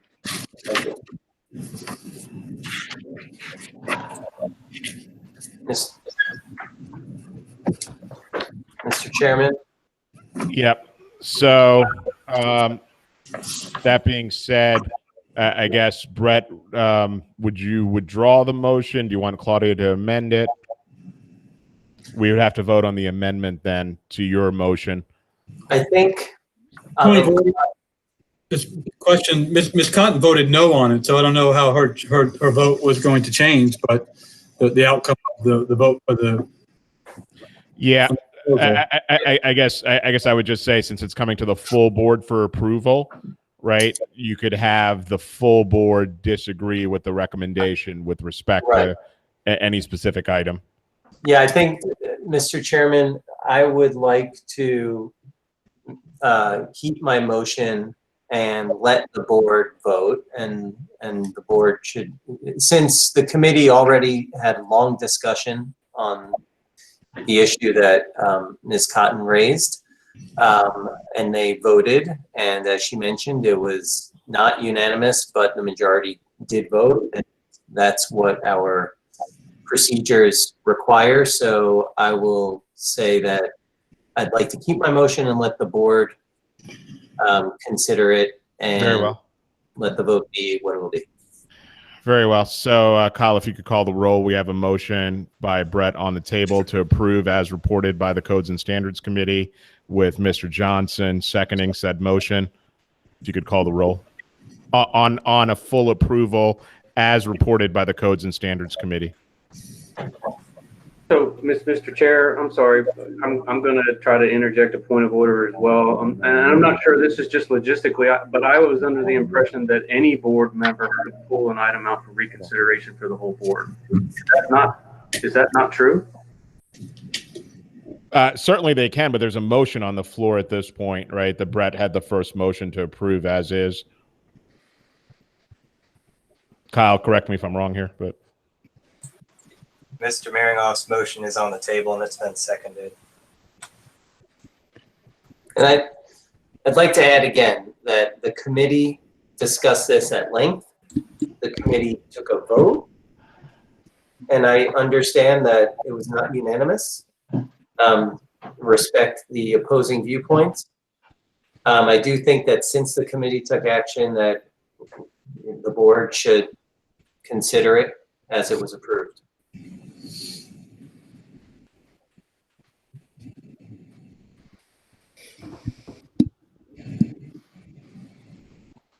okay. Yep. Kyle, you want to call the roll? Motion to approve as set forth. Mr. Abbasi, Nay. Ms. Cotton, No. Ms. Dewey, Aye. Ms. Elrod, Mr. Farrell, Sean, you're muted.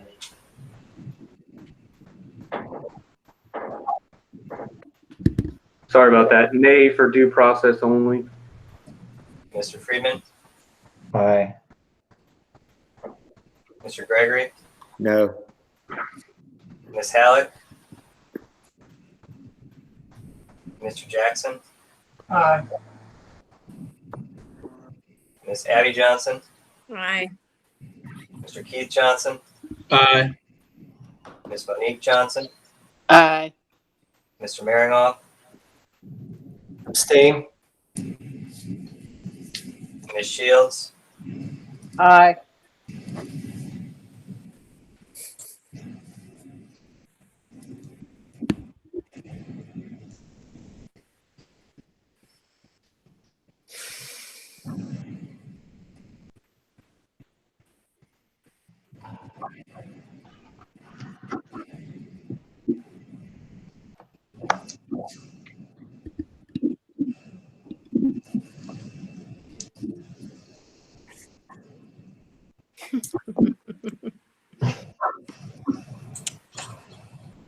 making sure I have the count right. Take your time, Kyle.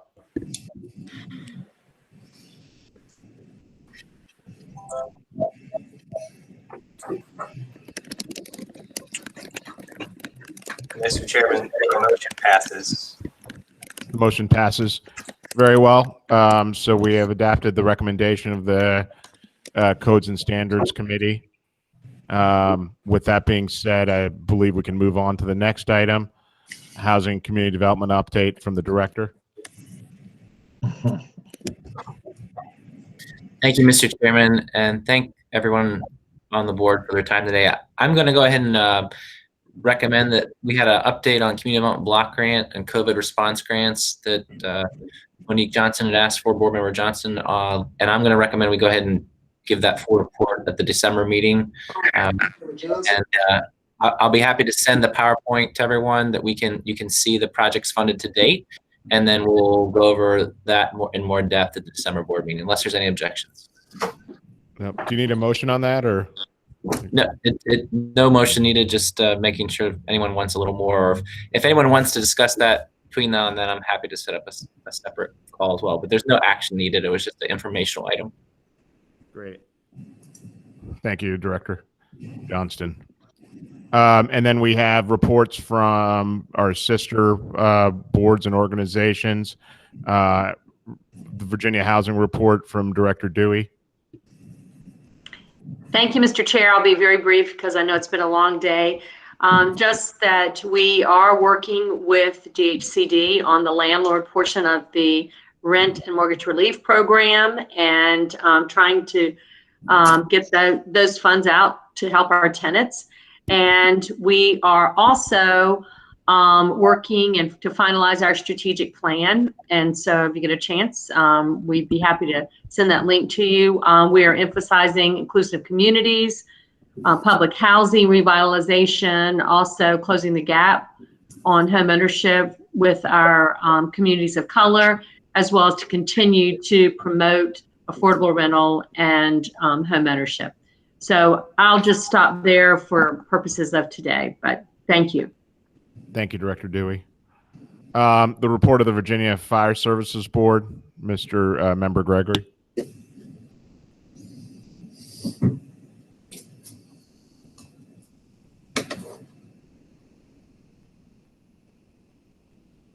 I think my mute wants me to shut up, which I am. So I have nothing relevant to report.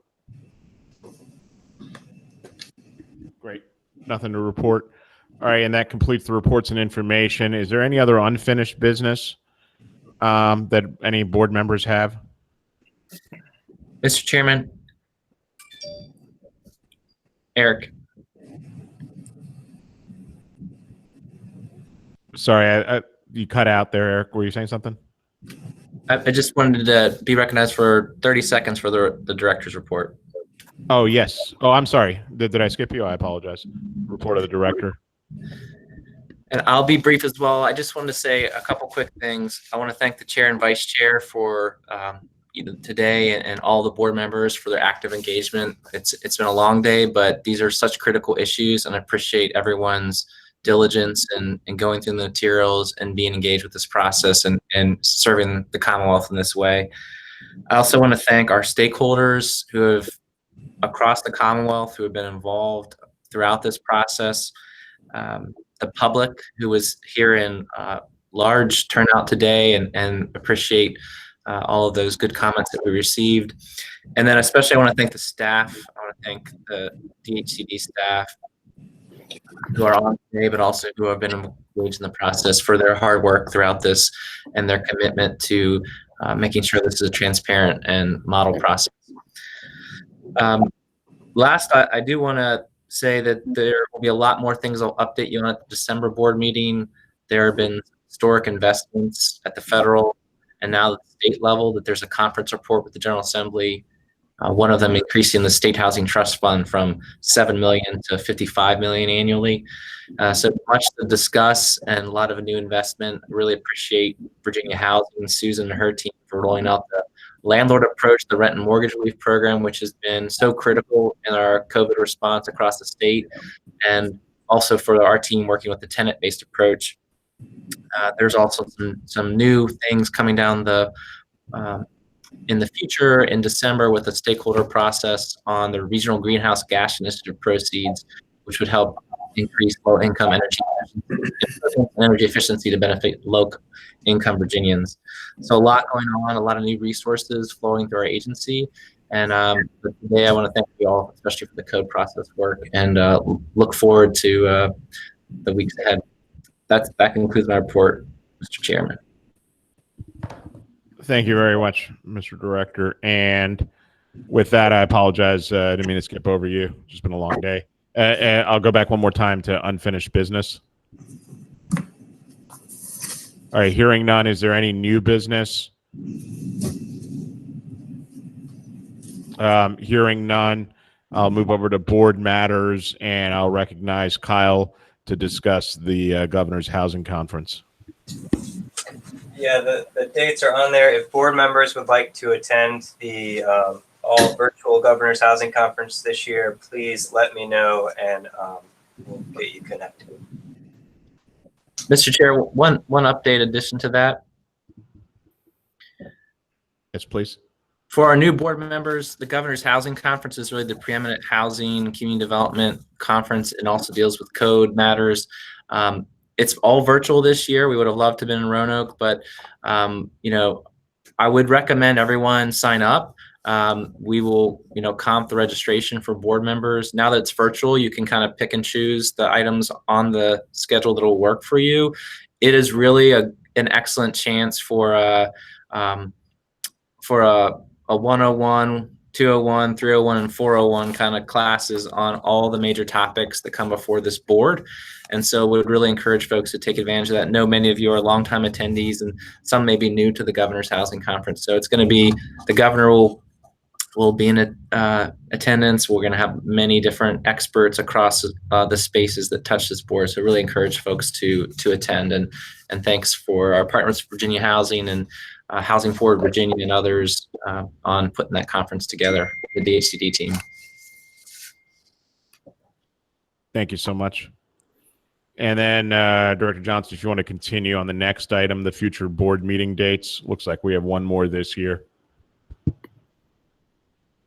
Yeah, the December 14th meeting at 10 a.m. This will be a much shorter meeting. This is the longest meeting of the year, of the 3-year cycle for everyone. So I would expect that meeting to at most last till 2 p.m. It may even be done much sooner than that, but I would at least book, between 10 and 3 maybe to be safe, but we might get you out of there by 12 or 1. Kyle, correct me if I'm wrong on any of that. But basically, then we'll also be working the schedule for 2021. Kyle, anything to add on the schedule? That's it. So I assume that'll still be virtual at that point, and you'll let us know if it's otherwise. Our plan is to continue to have that one virtually, and so yes. And there's nothing else that I have on the agenda. With that, I'll entertain a motion for continuing to discuss more about codes. No, I'm kidding. Motion for adjournment. I make a motion, we adjourn. I heard Mark Jackson, Kyle, and do we have a second on that? I'll second. I heard 2 people. I'm going to give it to Susan Dewey. So, Kyle, if you want to, we can do a voice vote on that, right? So, Voice vote is fine, I think. all in favor of adjourning? Say aye. Aye. All opposed? So this is Sean. Welcome to our world, the Code Geeks. We do this all day long for hours and hours and hours and hours and hours. So you got a piece of what we go through all the time. God bless You're you. a masochist, Sean. Thank you, Cindy and staff. Thank you. And I heard no you. nays, so we're adjourned. Thank you, everybody. Bye, guys. Bye-bye.